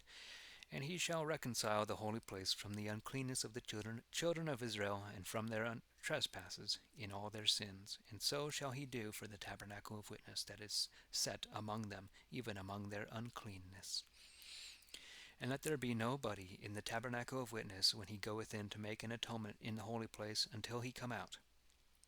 And let him make an atonement for himself and for his household, and for all the multitude of Israel. And he shall go out unto the altar that is before the Lord, and reconcile upon it, and shall take of the blood of the bullock and of the blood of the goat, and put it upon the horns of the altar round about, and sprinkle of the blood upon it with his fingers 7 times, and cleanse it, and hallow it from the uncleannesses of the children of Israel. And when he hath made an end of reconciling the holy place, and the tabernacle of witness, and the altar, he shall bring the live goat, and Aaron shall put both his hands upon the head of the live goat, and confess over him all the misdeeds of the children of Israel, and all their trespasses, and all their sins, putting them upon the head of the goat, and send him away by the hand of a convenient man into the wilderness. And Aaron shall come into the tabernacle of witness, and put off the linen clothes which he put on when he went into the holy place, and leave them there. And let him wash his flesh with water in the holy place, and put on his own raiment, and then come out and offer his burnt offering and the burnt offering of the people, and make an atonement for himself and for the people. And the fat of the sin offering shall he burn upon the altar. And he that carried forth the goat to Azazel shall wash his clothes, and bathe his flesh in water, and then come into the host. And the bullock which is for sin, and the goat that is for sin, whose blood was brought in to cleanse the holy place, shall one carry out without the host to be burnt in the fire, with their skins and their flesh and their dung. And he that burneth them shall wash his clothes, and bathe his flesh in water, and then come into the host. And this shall be an ordinance forever unto you, that in the 10th day of the 7th month ye humble your souls, and do no work at all, whether it be one of yourselves, or a stranger that sojourneth among you. For that day shall the priest make an atonement for you, to cleanse you, and that ye may be clean from all your sins before the Lord. Let it be a Sabbath of rest unto you, and ye shall humble your souls by an ordinance forever. And the priest that is anointed, and whose hand was consecrated to minister in his father's stead, shall make the atonement, and shall put on the linen clothes and holy vestments, and reconcile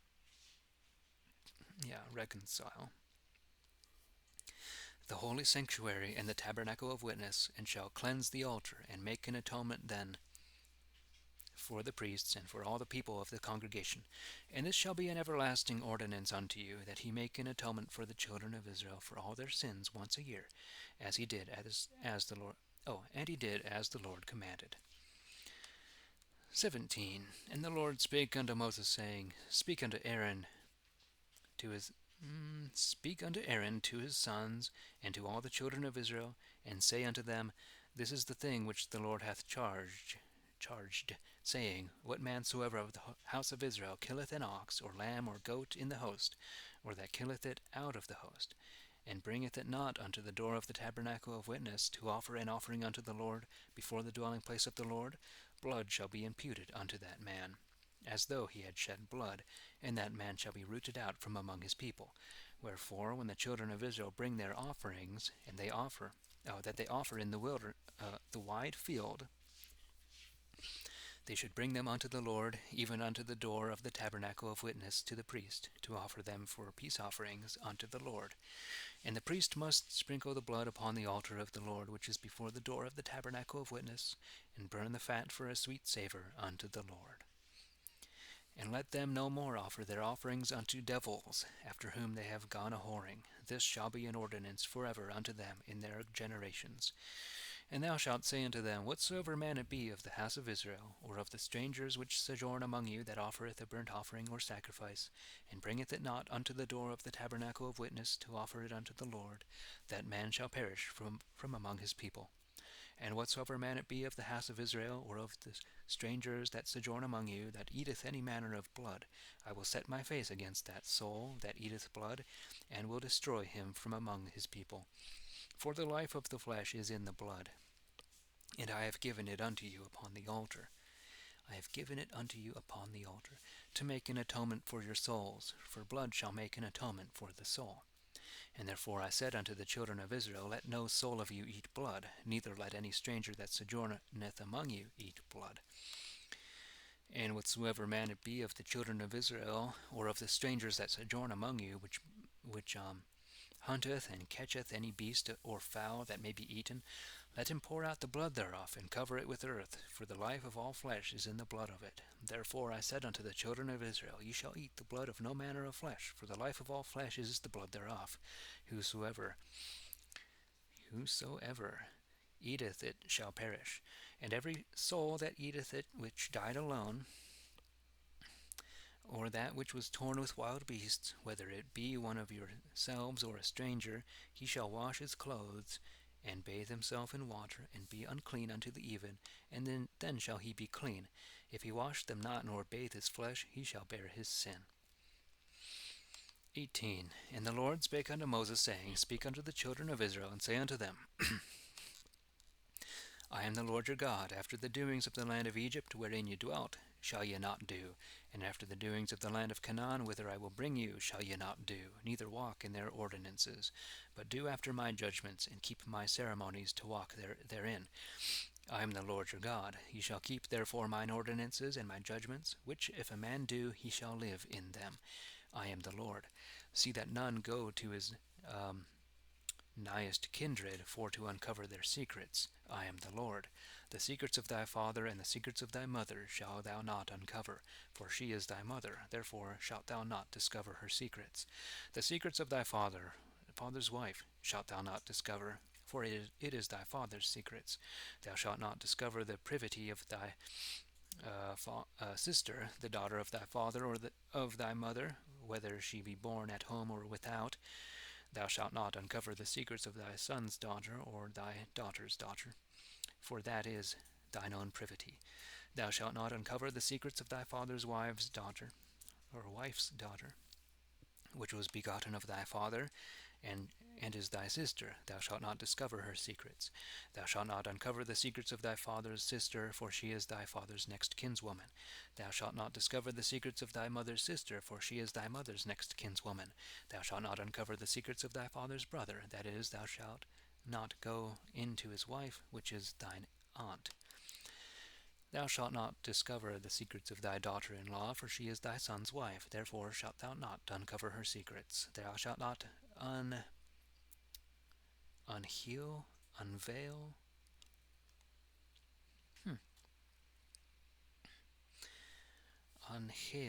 unhail the secrets of thy brother's wife, for that is thy brother's privity. Thou shalt not discover the privities of the wife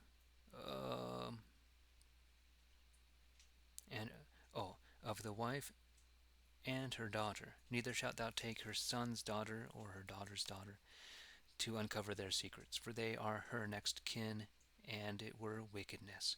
Thou shalt not take a wife and her sister also to vex her, that thou wouldest uncover her secrets as long as she liveth.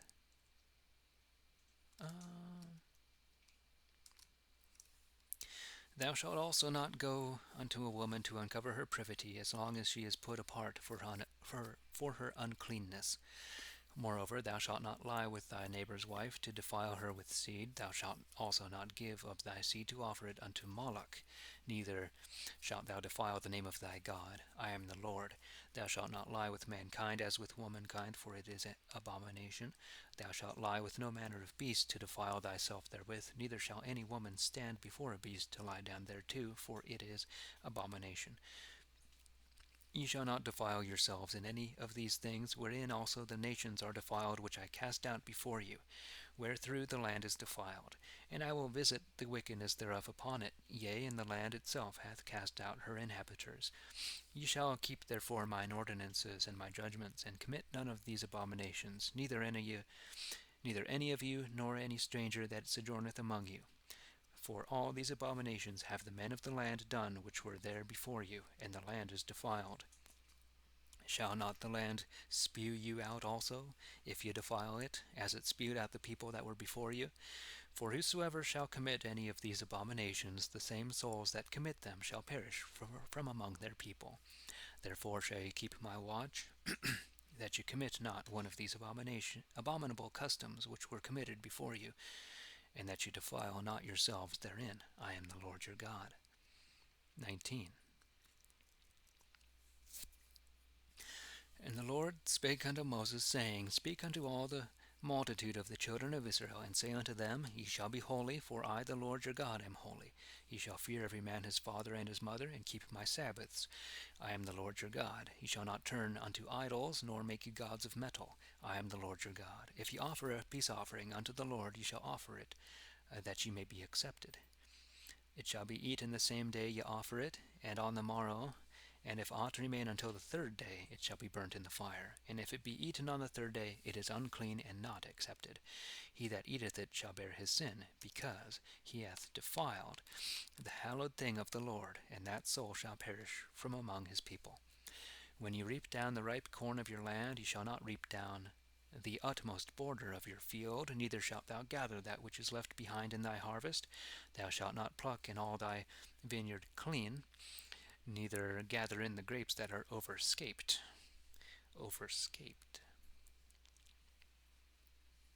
But thou shalt leave them for the poor and stranger. I am the Lord your God. Ye shall not steal, neither lie, neither deal falsely one with another. Ye shall not swear by my name in vain, neither shalt thou defile the name of thy God. I am the Lord. Thou shalt not do thy neighbor wrong, neither rob him violently, neither shall the workman's labor abide with thee until the morning. Thou shalt not curse the deaf, neither put a stumbling block before the blind, but shalt fear thy God. I am the Lord.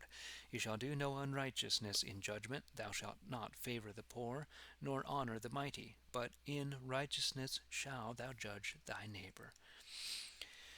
Thou shalt not go up and down as a privy accuser among thy people, neither shalt thou stand against the blood of thy neighbor, or even take stand against. I am the Lord. Thou shalt not hate thy brother in thine heart, but shalt in any wise rebuke thy neighbor. Thou shalt bear not sin for his sake. Thou shalt not avenge thyself, nor be mindful of wrong against the children of my people. That is, to be mindful against them. Mindful of wrong against. But shalt love thy neighbor even as thyself.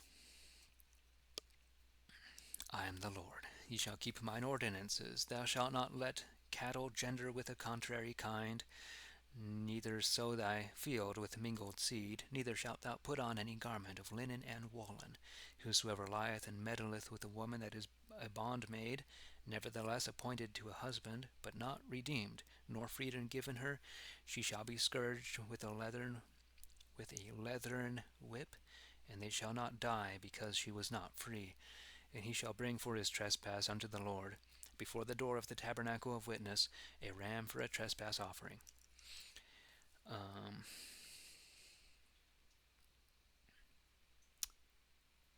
And the priest shall make an atonement for him with the ram which is for the trespass before the Lord, concerning his sin which he hath done, and the sin which he hath done shall be forgiven him. When ye come to the land, and have planted all manner of trees convenient to be eaten of, ye shall put away the foreskin of every one with the fruit thereof. Whoa. This is pertaining to fruits.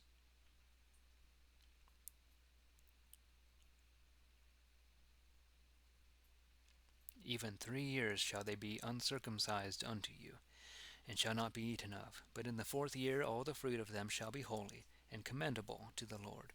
In the 5th year shall ye eat of the fruit of them, and ye may gather in the increase of them. I am the Lord your God. Ye shall not eat upon blood, neither shall ye use witchcraft, nor observe times. Ye shall not round the locks of your heads, neither shalt thou mar the tufts of thy beard. Ye shall not rend your flesh for any soul's sake, nor print any marks upon you. I am the Lord. Thou shalt not make thy daughter common that thou wouldest cause her to be an whore, lest the land also fall to whoredom, and be full of wickedness. Ye shall keep my Sabbaths, and fear my sanctuary. I am the Lord. Ye shall not regard them that work with spirits, neither seek after soothsayers to be defiled by them. I am the Lord your God. Thou shalt rise up before the hoary head, and reverence the face of the old man. Yeah, that's reverence, even though it looks like a T is substituted. I think it's reverence. The face of the old man, and dread thy God. I am the Lord. If a stranger sojourn with thee in your land, you shall not vex him. But the stranger that dwelleth with you shall be as one of yourselves, and thou shalt love him as thyself. For ye were strangers in the land of Egypt. I am the Lord your God. Ye shall do no unrighteousness in judgment, in meteyard, in weight, or in measure. True balances, true weights, a true ephah, and a true hin shall ye have. I am the Lord your God, which brought you out of the land of Egypt. Therefore shall ye observe all mine ordinances and all my judgments, and do them. I am the Lord. 20. And the Lord spake unto Moses, saying, This shalt thou say to the children of Israel, Whosoever he be of the children of Israel, or of the strangers that dwell in Israel, that giveth of his seed unto Moloch, let him be slain. The people of the land shall stone him. And I will set my face against that man, and will destroy him from among his people, because he hath given of his seed unto Moloch, for to defile my sanctuary, and to pollute my holy name. And though that the people of the land hide their eyes from the man that giveth of his seed unto Moloch, and kill him not, I will put my face against that man, and against his kindred, and will destroy him, and all that go a whoring after him to commit whoredom with Moloch, from among their people. If a soul turn himself after such as work with spirits, and after soothsayers, to go a whoring after them, I will put my face against that soul, and will destroy him from among his people. Sanctify yourselves, therefore, and be holy, for I am the Lord your God. Keep ye mine ordinances, and do them. I am the Lord which doth sanctify you. Whosoever he be that curseth his father or his mother, let him die, for he hath cursed his father and mother. His blood be upon him. And the man that breaketh wedlock with another man's wife, even he that breaketh wedlock with his neighbour's wife, let him be slain, both the adulterer and the adulteress. And the man that lieth with his father's wife, and uncovereth his father's secrets, let them both die, their blood be upon them. If a man lie with his daughter-in-law, let them die, both of them. They have wrought abomination, their blood be upon them. If a man also lie with mankind, after the manner as with womankind, they have both committed abomination, let them die, their blood be upon them. And if a man take a wife, and her mother also, it is wickedness. They shall be burnt with fire, both he and she, that there be no wickedness among you. And if a man lie with a beast, let him die, and ye shall slay the beast also. If a woman go unto any beast, and lie down thereto, thou shalt kill the woman and the beast also. Let them die, their blood be upon them. If a man take his sister, his father's daughter, or his mother's daughter, and see her secrets, and she his secrets, it is a shameful thing. They shall perish in the sight of their people. He hath uncovered his sister's secrets. He shall bear his sin.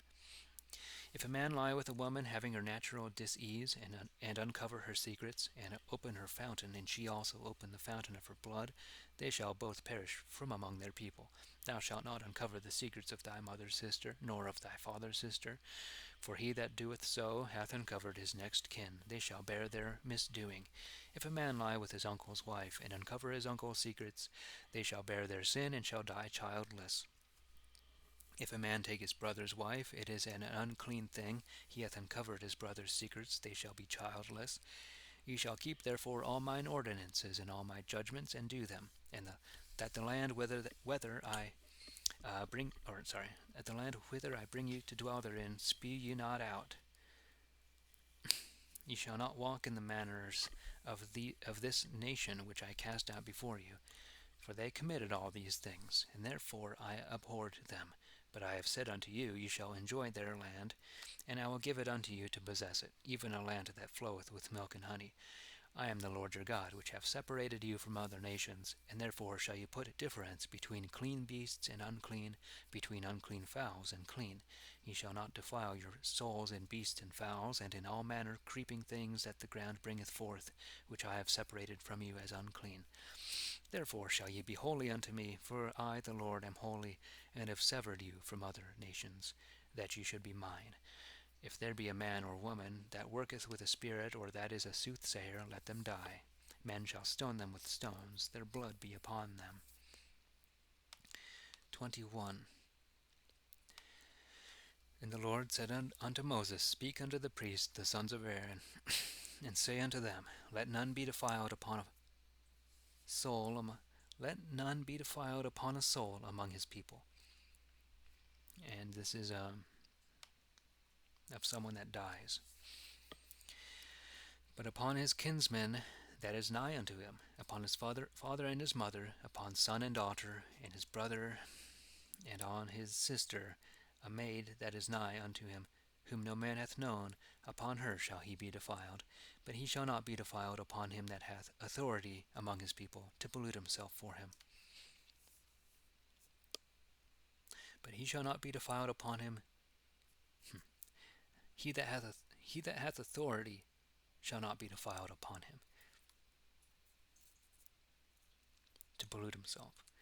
Let them not make baldness upon their head, nor shave off the locks of their beard, nor make any mark in their flesh. They shall be holy unto their God, and not pollute the name of their God. For the sacrifices of the Lord, which are as the bread of their God, they do offer. Therefore they shall be holy.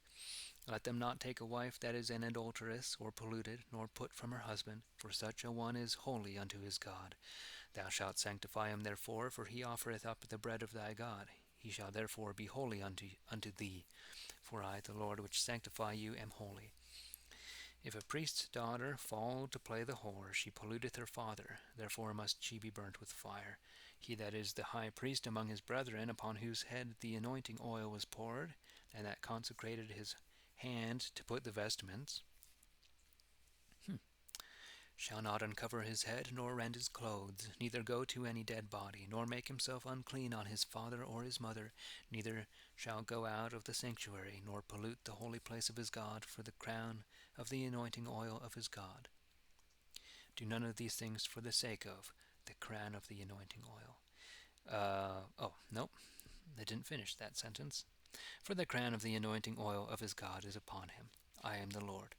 He shall take a maid unto his wife, but a widow, a divorced woman, or an harlot shall he not marry, but shall take a maid of his own people to wife. Neither shall he defile his seed among his people, for I am the Lord which sanctify him.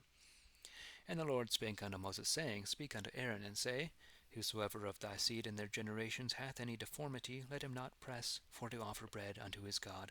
For whosoever hath any blemish shall not come near, as if he be blind or lame, or that hath a bruised nose, or that hath any misshapen member, or is broken-footed, or broken-handed, or have no hair on his eyebrows, or have a web or other blemish in his eyes, or be mange, or scald, scurvy? Is that scurvy here? Or hath his stones broken? No man that hath a blemish, and is of the seed of Aaron the priest, shall come nigh to offer the sacrifices of the Lord. When he hath a deformity, let him not press to offer the bread of his God. Let him eat the bread of his God, even of the most holy and of the holy. Only let him not go in unto the veil, nor come nigh the altar when he is deformed, that he pollute not my sanctuary. For I am the Lord that sanctify them.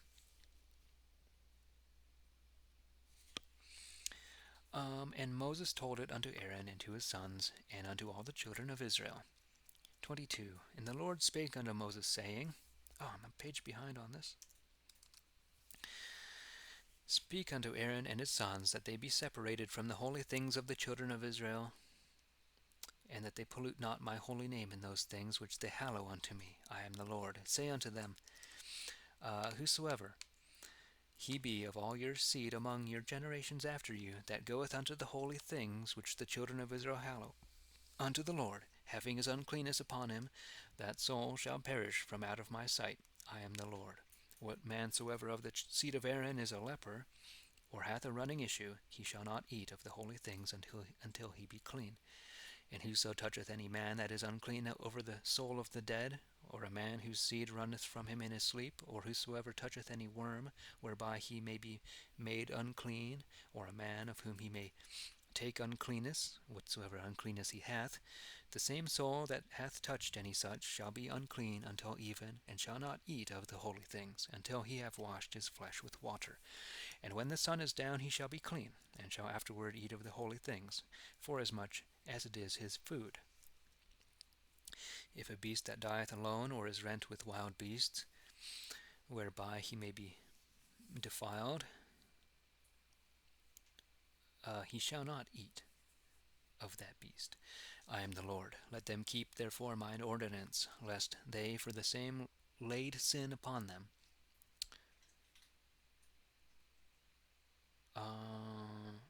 Lest they for the same laid sin upon them. You know, laid up sin upon themselves. Laid.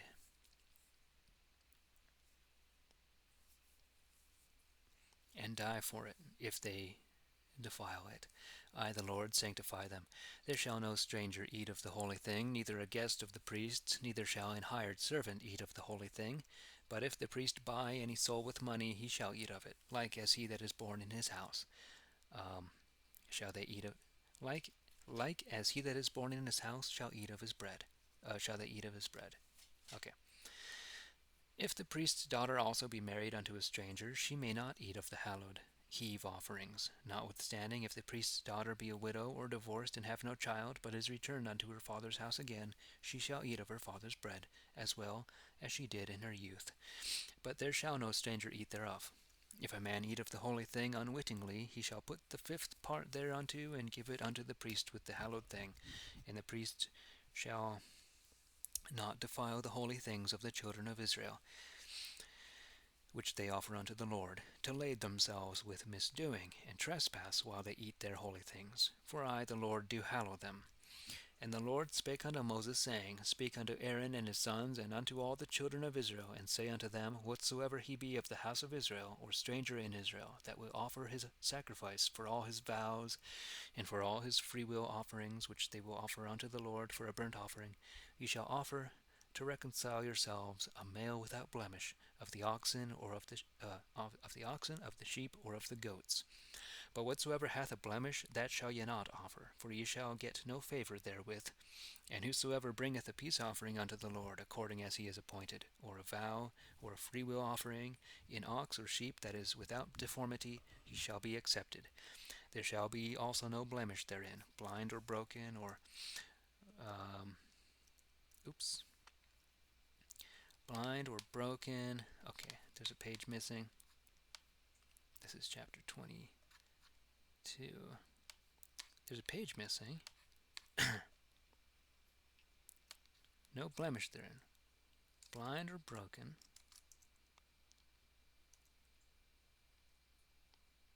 Wow.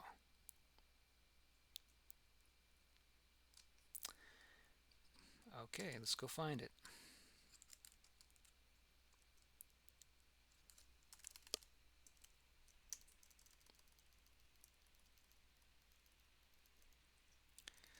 Blind or broken.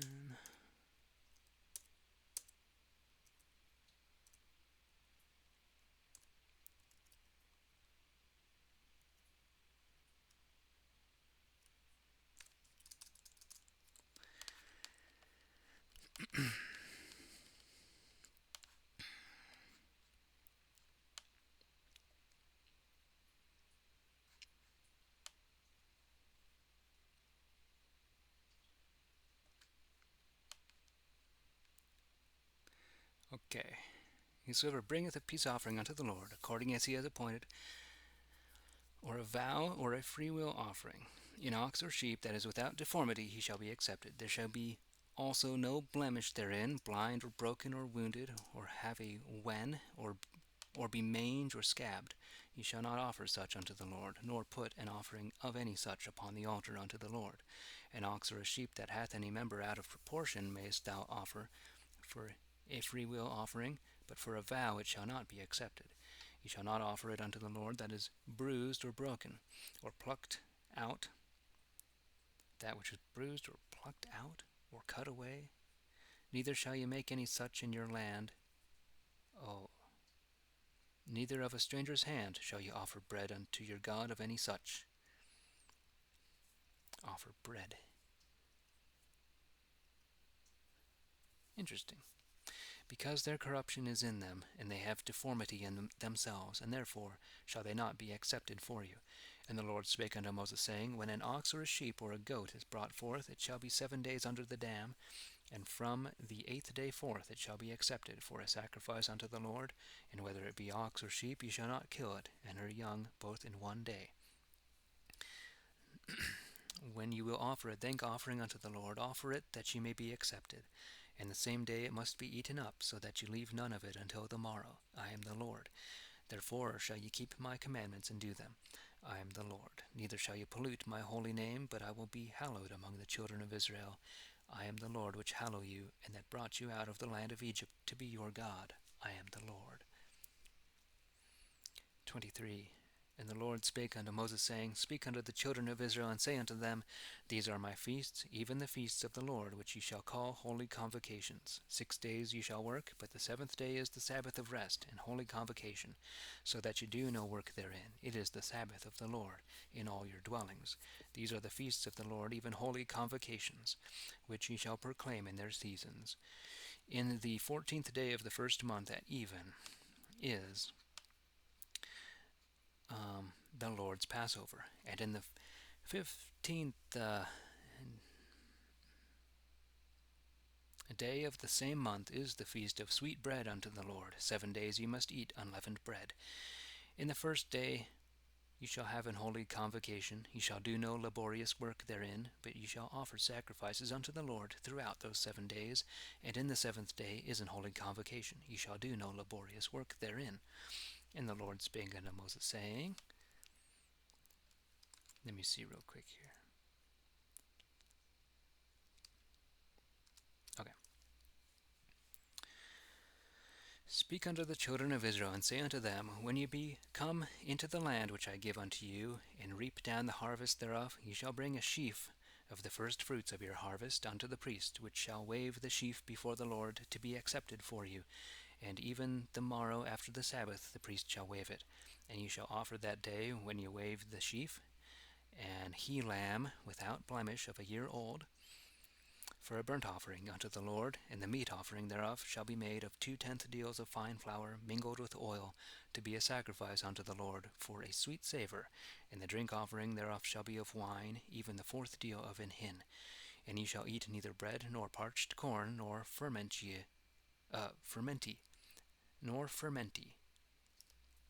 corn, nor new corn, until the selfsame day that ye have brought an offering unto your God. Let this be a law forever in your generations, and in all your dwellings. And ye shall count from the morrow after the Sabbath, even from the day that ye brought the sheaf of the wave offering, 7 Sabbaths complete. Even unto the morrow after the 7th Sabbath shall ye number 50 days. And ye shall bring a new meat offering unto the Lord. And ye shall bring out of your habitations 2 wave loaves, made of 2/10 deals of fine flour, and that are made with leaven for first fruits unto the Lord. And ye shall bring with the bread 7 lambs without deformity of 1 year of age, and 1 young ox, and 2 rams, which shall serve for a burnt offering unto the Lord, with meat offerings and their drink offerings, to be a sacrifice for a sweet savour unto the Lord. Then ye shall offer an he-goat for a sin offering, and 2 lambs of 1 year old for a peace offering. And the priest shall wave them with the bread of the first fruits before the Lord, and with the 2 lambs. And these holy things of the Lord shall be the priests, and ye shall proclaim the same day, that it may be an holy convocation unto you. Ye shall do no laborious work therein.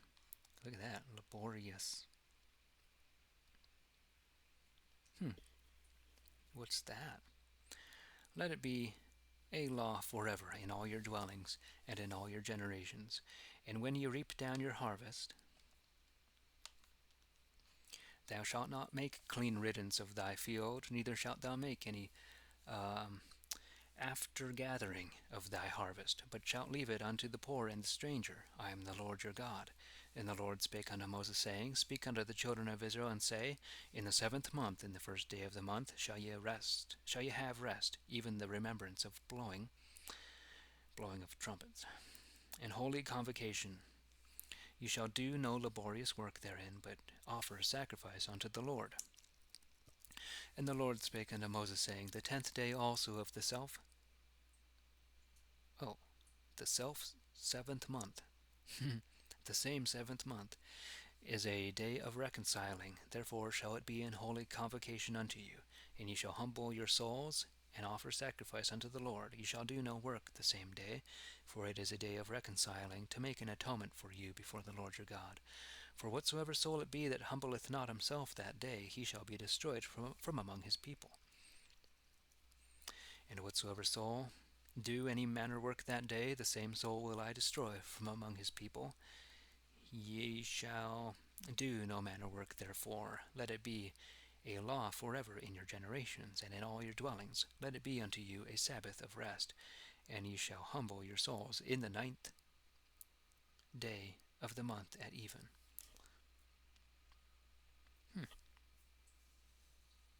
The 9th day.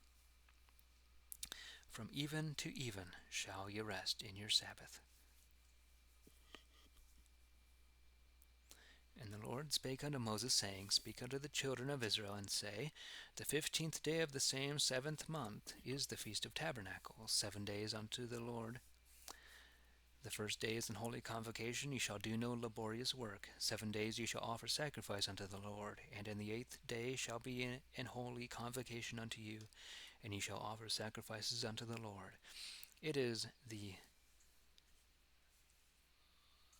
collection. It is the collection. And ye shall do no laborious work therein.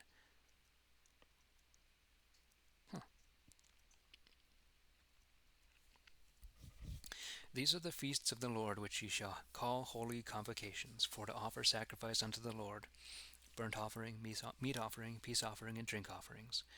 Every day his due sacrifice beside the Sabbaths of the Lord, and beside your gifts, beside all your vows and all your freewill offerings which ye give unto the Lord. Moreover, in the 15th day of the 7th month, when ye have gathered in the fruit of the land, ye shall keep holy day unto the Lord 7 days. The 1st day shall be as a Sabbath. Likewise, in the 8th day shall be the rest of the Sabbath. The rest of the Sabbath. And ye shall take you in the 1st day the fruits of goodly trees, branches of palm trees, and the boughs of thick trees, and willows of the brook, and shall rejoice before the Lord your God 7 days. And ye shall keep this feast unto the Lord 7 days in the year. It shall be a law forever in your generations, that ye keep it in the 7th month.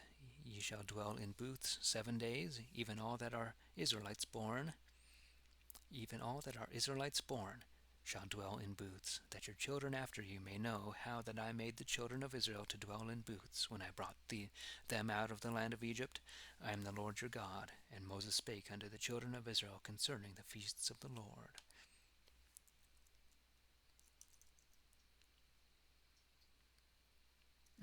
I was oh I didn't find that phrase.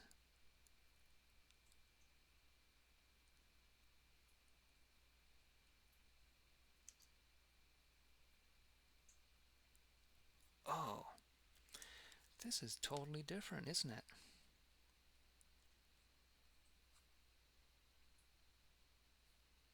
No, what happened here? This is out of order. This is out of order. Oh, that's what happened.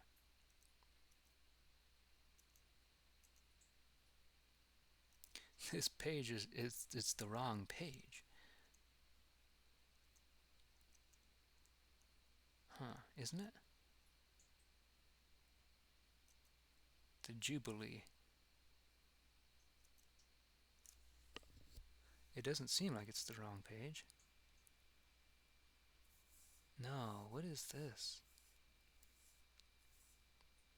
Okay, but okay, there's more pages missing after that too. Oh, okay. Let me see. I want to solve this real quick. There's a page that starts with the. No, it's probably chapter 25 or 26. Yeah, okay. This is chapter 25.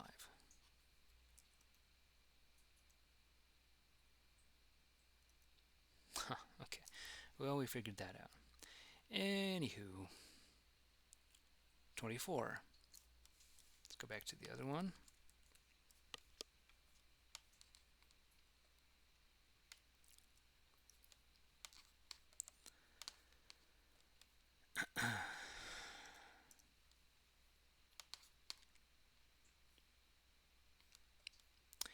And the Lord spake unto Moses, saying, Command the children of Israel that they bring unto thee um, pure oil olive beaten for lights, to cause the lamps to burn alway without the veil of witness.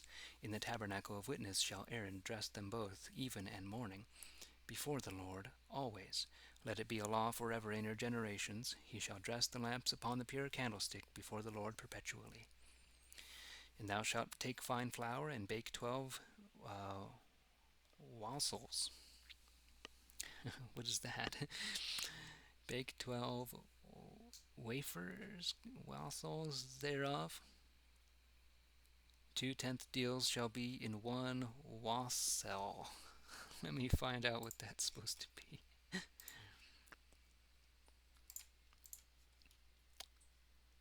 It's just, well, King James renders it cakes. A wassel is a cake.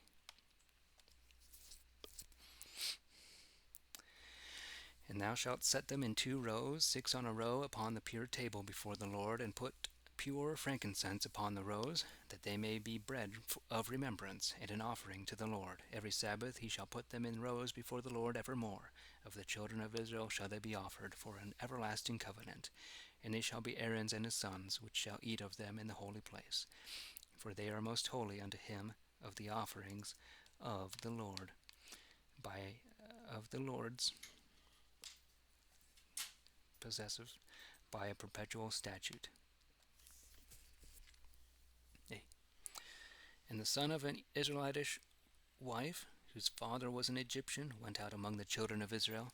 And this son of the Israelitish wife and a man of Israel strove together in the host. And the Israelitish woman's son blasphemed the name of the Lord, and cursed. And they brought him unto Moses. His mother's name was Shelomith, which was the daughter of Dibri of the tribe of Dan. And they put him in ward, or in hold, or in ward, that the mind of the Lord might be showed them. And the Lord spake unto Moses, saying, Bring the cursed speaker without the host, and let all that heard him put their hands upon his head, and let all the multitude stone him. And thou shalt speak unto the children of Israel, saying, Whosoever curseth his God shall bear his sin. And he that blasphemeth the name of the Lord, let him be slain, and all the multitude shall stone him to death, whether he be born in the land or a stranger. When he blasphemeth the name of the Lord, let him be slain. And he that killeth any man, let him die the death. And he that killeth a beast, let him make him good, soul for soul. And if a man maim his neighbor, as he hath done, so shall it be done to him, brook for brook, eye for eye, and tooth for tooth. Even as he hath maimed a man, so shall he be maimed again. And he that killeth a beast, let him pay for it, and he that killeth a man, let him die. Ye shall have one manner of law, even for the stranger, as well as for one of yourselves, for I am the Lord your God. And Moses told the children of Israel, and they brought him that had cursed out of the host, and stoned him with stones. And the children of Israel did as the Lord commanded Moses. 25. And the Lord spake unto Moses in Mount Sinai, saying, Speak unto the children of Israel, and say unto them, When ye be come into the land which I give you, the land shall rest, and keep Sabbath unto the Lord. 6 years thou shalt sow thy seed, and 6 years thou shalt cut the vineyard, and gather in the fruit thereof. But the 7th year shall be a Sabbath of rest unto the land. The Lord's Sabbath it shall be. Thou shalt neither sow thy field nor cut thy vineyard. That which groweth of the groweth of its own accord, thou shalt not reap. Neither gather the grapes that thou hast left behind, for it is a year of rest unto the land. And the rest of the land, or yeah, the rest of the land shall be meat for you, even for thee, for thy servant, and for thy maidservant, and for thy maid, and for thy hired servant, and for the stranger that sojourneth with thee, and for thy cattle, and for the beasts that are in the land, shall all the increase thereof be meat. And thou shalt number 7 Sabbaths of years unto thee, even 7 times 7 years. And the space of the 7 Sabbaths of years will be unto thee 49 years. And now we go back a page. And then thou shalt,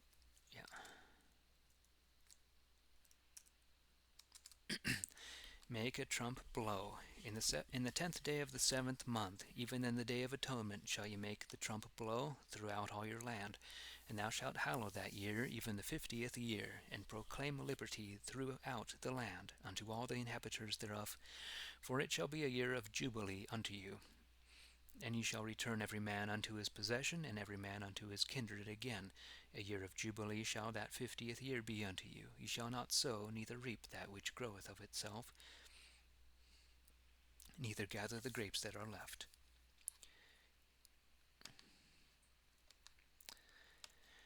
For that year of jubilee shall be holy unto you, but ye shall eat of the increase thereof out of the field.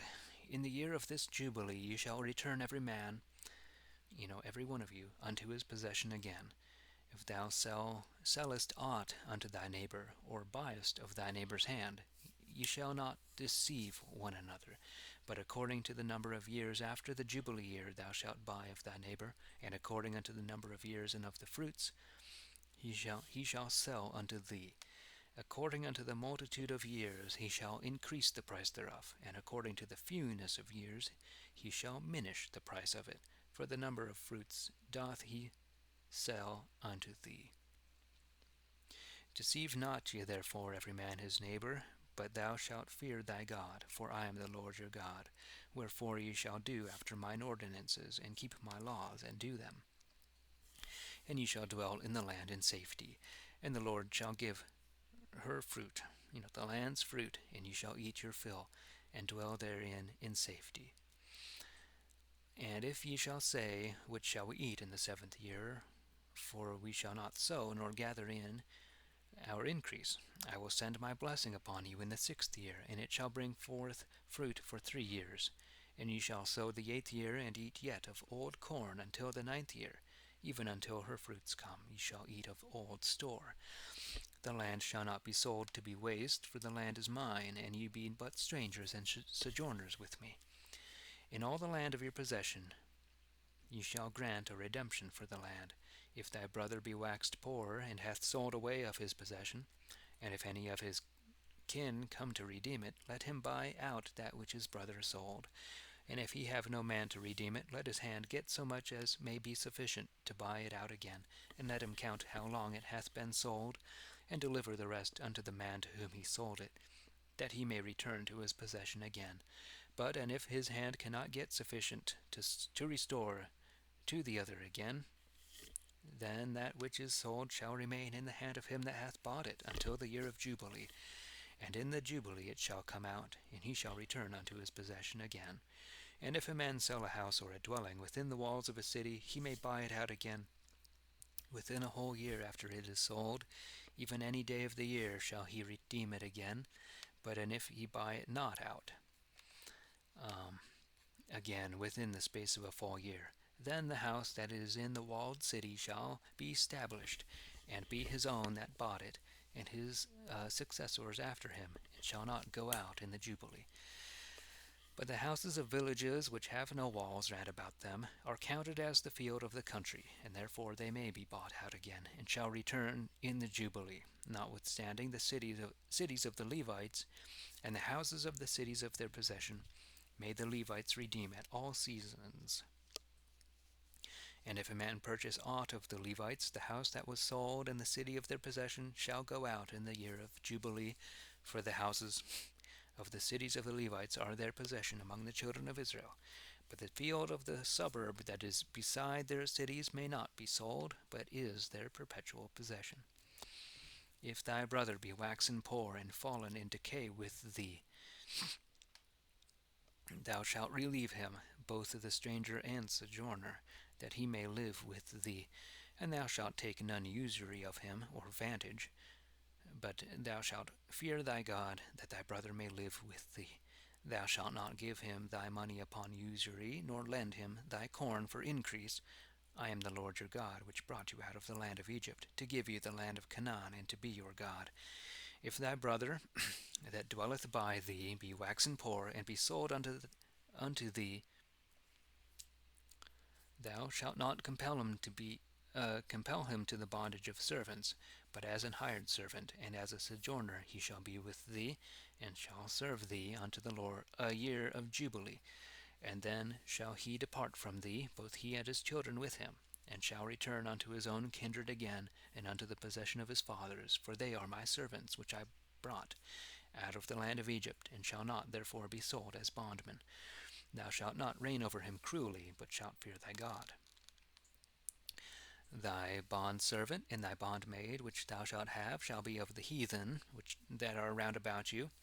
Of them shall ye purchase servants and maidens, and of the children of the strangers that are sojourners among you, and of their generations that are with you, which they begat in your land. Of them shall ye purchase, and of their children of the strangers. Okay.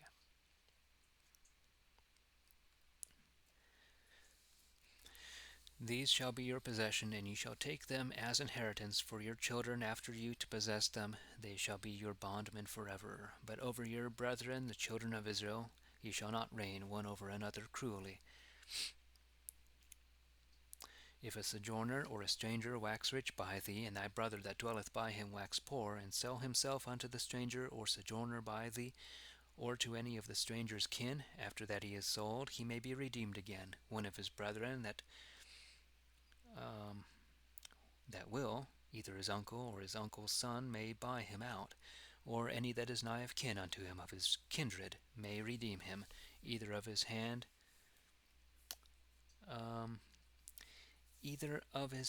can get so much, he may be loosed. Either of his hand can get so much, he may be loosed. That's a hard phrase.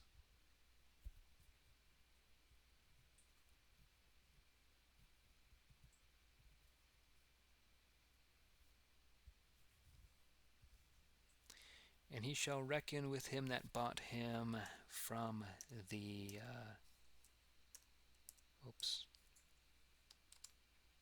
okay, another page missing.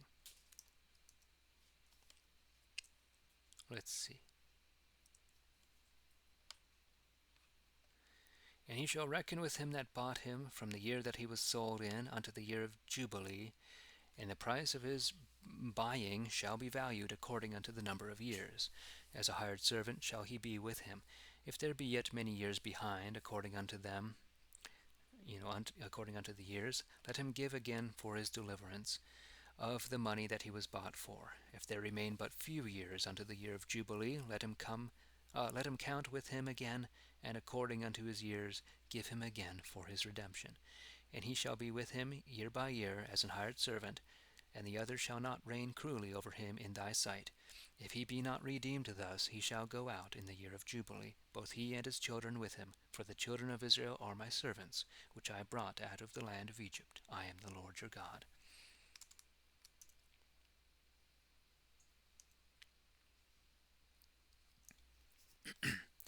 (26) You shall make you no idols, nor graven image, neither rear you up any stone, neither shall you set up any image of stone in your land to worship it, for I am the Lord your God. You shall keep my Sabbaths, and fear my sanctuary, for I am the Lord. If you walk in mine ordinances and keep my commandments and do them, I will send you rain in the right season, and the land shall yield her increase, and the trees of the field shall give their fruit.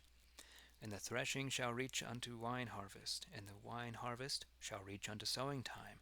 And ye shall eat your bread in plenteousness, and dwell in your land peaceably.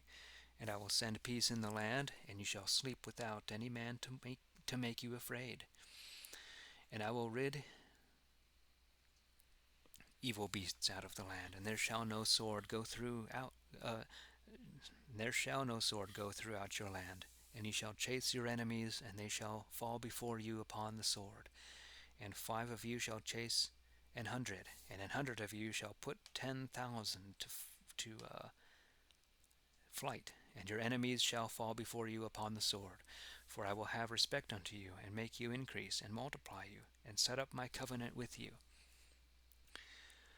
And ye shall eat old store, and carry out old for the new. And I will make my dwelling place among you, and my soul shall not loathe you. I will walk among you, and will be your God, and you shall be my people. I am the Lord your God, which brought you out of the land of Egypt, that ye should not be their bondmen.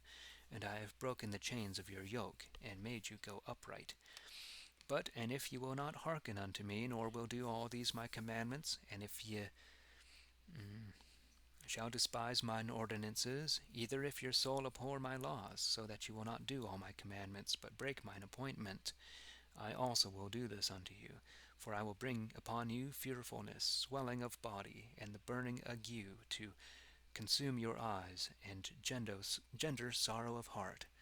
And ye shall sow your seed in vain, for your enemies shall eat it. And I will set my face against you, and ye shall fall before your enemies, and they that hate you shall reign over you.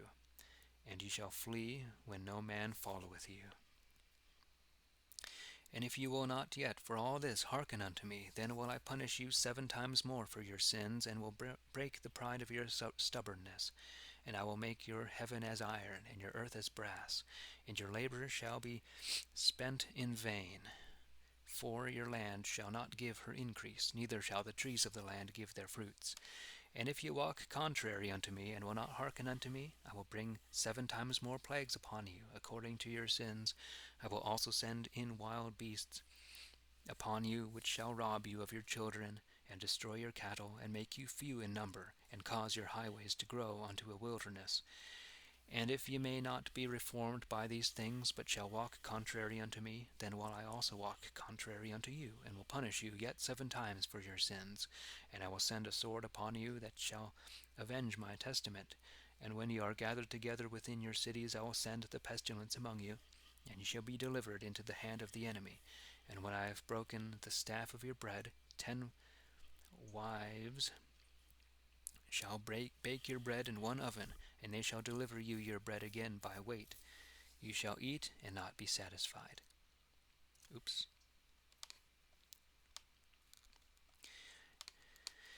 And if you will not yet for all this hearken unto me, but shall walk against me, I will walk contrary unto you also in indignation, and will chastise you 7 times for your sins.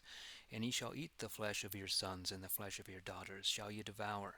I will destroy your high places, and root out your images, and cast your carcasses upon the bodies of your idols, and my soul shall abhor you.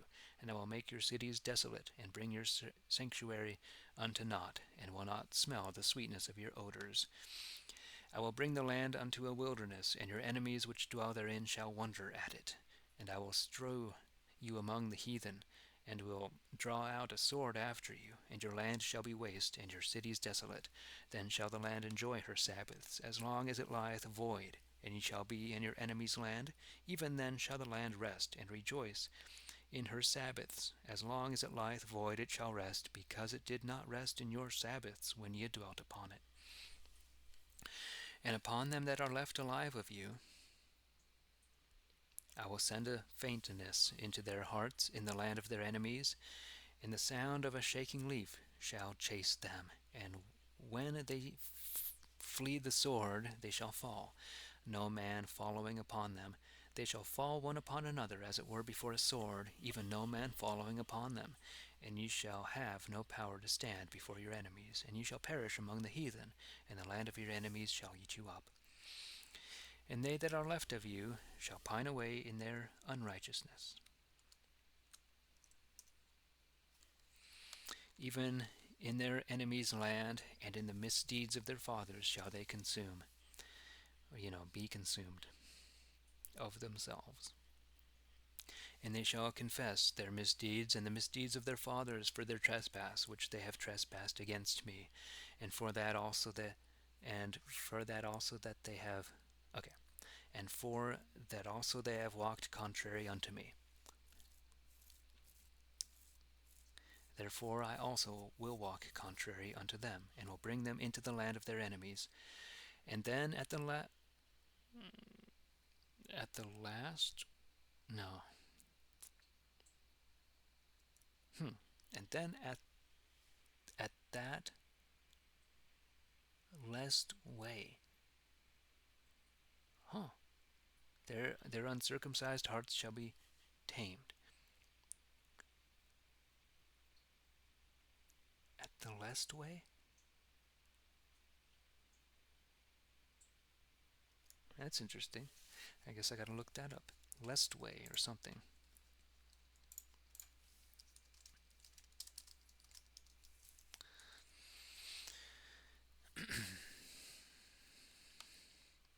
And then at the last way, their uncircumcised hearts shall be tamed, and they shall make atonement for their misdeeds. And I will remember my covenant with Jacob, and my bond with Isaac, and mine appointment with Abraham will I remember, and will think on the land. And the land shall be left of them, and shall enjoy her Sabbaths, while she lieth waste without them. And they shall make an atonement for their misdeeds, because they despised my laws, and because their soul refused mine ordinances. And yet for all that, when they be in the land of their enemies, I will not cast them away, neither will abhor them, to destroy them utterly, and to break mine appointment with them. For I am the Lord their God. I will for their sakes remember the covenant made unto their fathers, whom I brought them out of the land of Egypt in the sight of the heathen. Remember the covenant made unto their fathers, whom I brought them out of the land of Egypt in the sight of the heathen, that I might be their God. I am the Lord.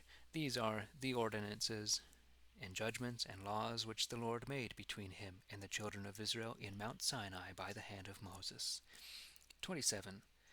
And the Lord spake unto Moses, saying, Speak unto the children of Israel, and say unto them, If any man will give a singular vow unto the Lord, according to the value of the souls, the value of the male from 20 years old unto 60 shall be 50 shekels of silver, after the weight of the sanctuary.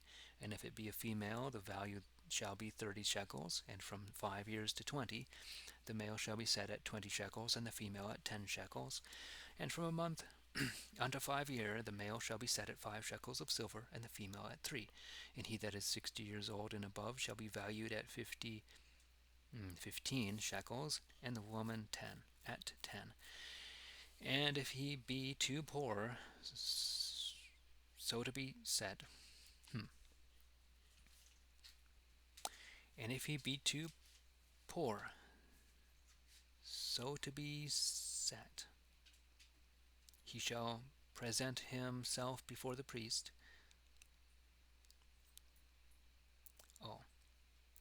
So to be set at that value, he shall present himself before the priest, and the priest shall value him according as the hand of him that vowed is able to get. Even so shall the priest value him. If it be a beast of which men bring an offering unto the Lord, all that any man giveth of such unto the Lord shall be counted holy. He shall not alter it, nor change it, a good for a bad, or a bad for a good. And if he change beast for beast, then both the same beast, and it also wherewith it was changed, shall be holy. If it be any manner of unclean beast, of which men do not offer a sacrifice unto the Lord, he shall set the beast before the priest, and the priest shall value it, whether it be good or bad. And as the priest setteth it, so shall it be. Setteth the value of it. But if he will buy it again, he shall give the fifth part more above that it was set at. If any man dedicate his house to be holy unto the Lord, the priest shall set it, whether it be good or bad, and as the priest hath set it, so shall the value be. And when he that sanctified it will redeem his house, let him give the fifth part of the money that it was judged at thereto, and it shall be his. If a man hallow a piece of his inherited land unto the Lord, it shall be set according to the seed thereof. If it bear an homer of barley, it shall be set at 50 shekels of silver. If he hallow his field immediately from the year of Jubilee, it shall be worth according as it is esteemed. And if he hallow his field after the Jubilee, the priest shall reckon the money according to the number of the years that remain unto the years of Jubilee following, and thereafter it shall be lower set. Unto the years of Jubilee following, and thereafter it shall be lower set. Okay. Not the years thereafter, but accordingly it shall be lower set.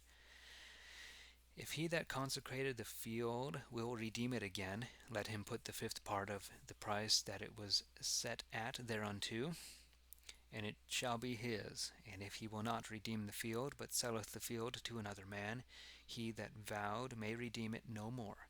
But when the field goeth out in the year of Jubilee, it shall be holy unto the Lord, even as a field that is utterly put away, and it shall be the priest's possession. If a man sanctify unto the Lord a field which he hath bought, and is not of his inheritance, the priest shall reckon unto him what it is worth unto the year of Jubilee, and he shall give the price that it is set at, the same day as a thing consecrated unto the Lord. And in the year of Jubilee the field shall return unto him whose inheritance of land it is, the original owner. And all setting shall be according to the shekel of the sanctuary. 1 shekel containeth 20 halfpence. But the firstborn of the beasts that is appointed unto the Lord may no man sanctify, whether it be oxen or sheep, for it is the Lord's already. If it be an unclean beast, he shall redeem it as it is set at, and give the fifth part more thereto. Or if it be not redeemed, it shall be sold according to the value, notwithstanding no damned thing, or, that a man putteth from him, and dedicateth unto the Lord of all his good, whether it be man or beast or land of his inheritance, may be sold or redeemed. For everything so put away is most holy unto the Lord. Let no damned thing that a man separateth be redeemed. Yeah. But die the death. Yeah, let's see. Let me double check that.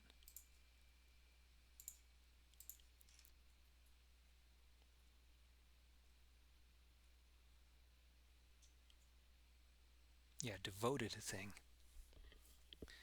Devoted things.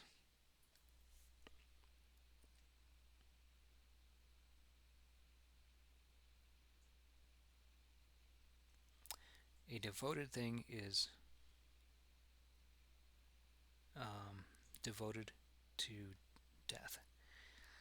Okay.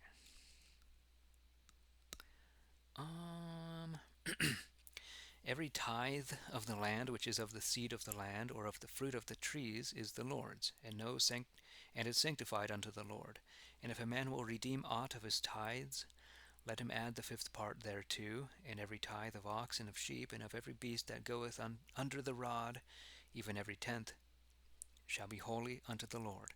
And he shall not look if it be good or bad, nor change it.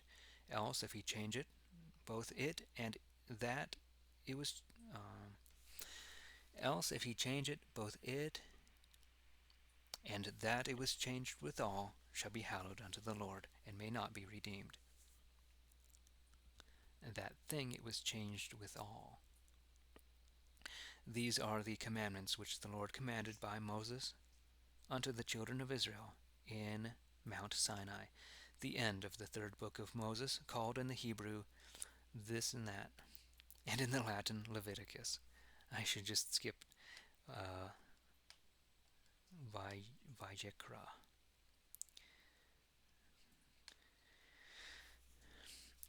Which is not how we would write it today. Anywho, there we are. That was Leviticus. And so that ends today's session. Let's put a pause on the timer.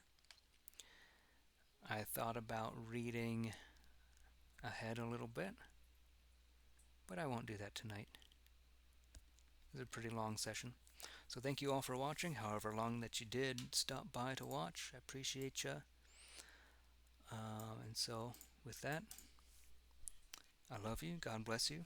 Good night, my good friends. Take care.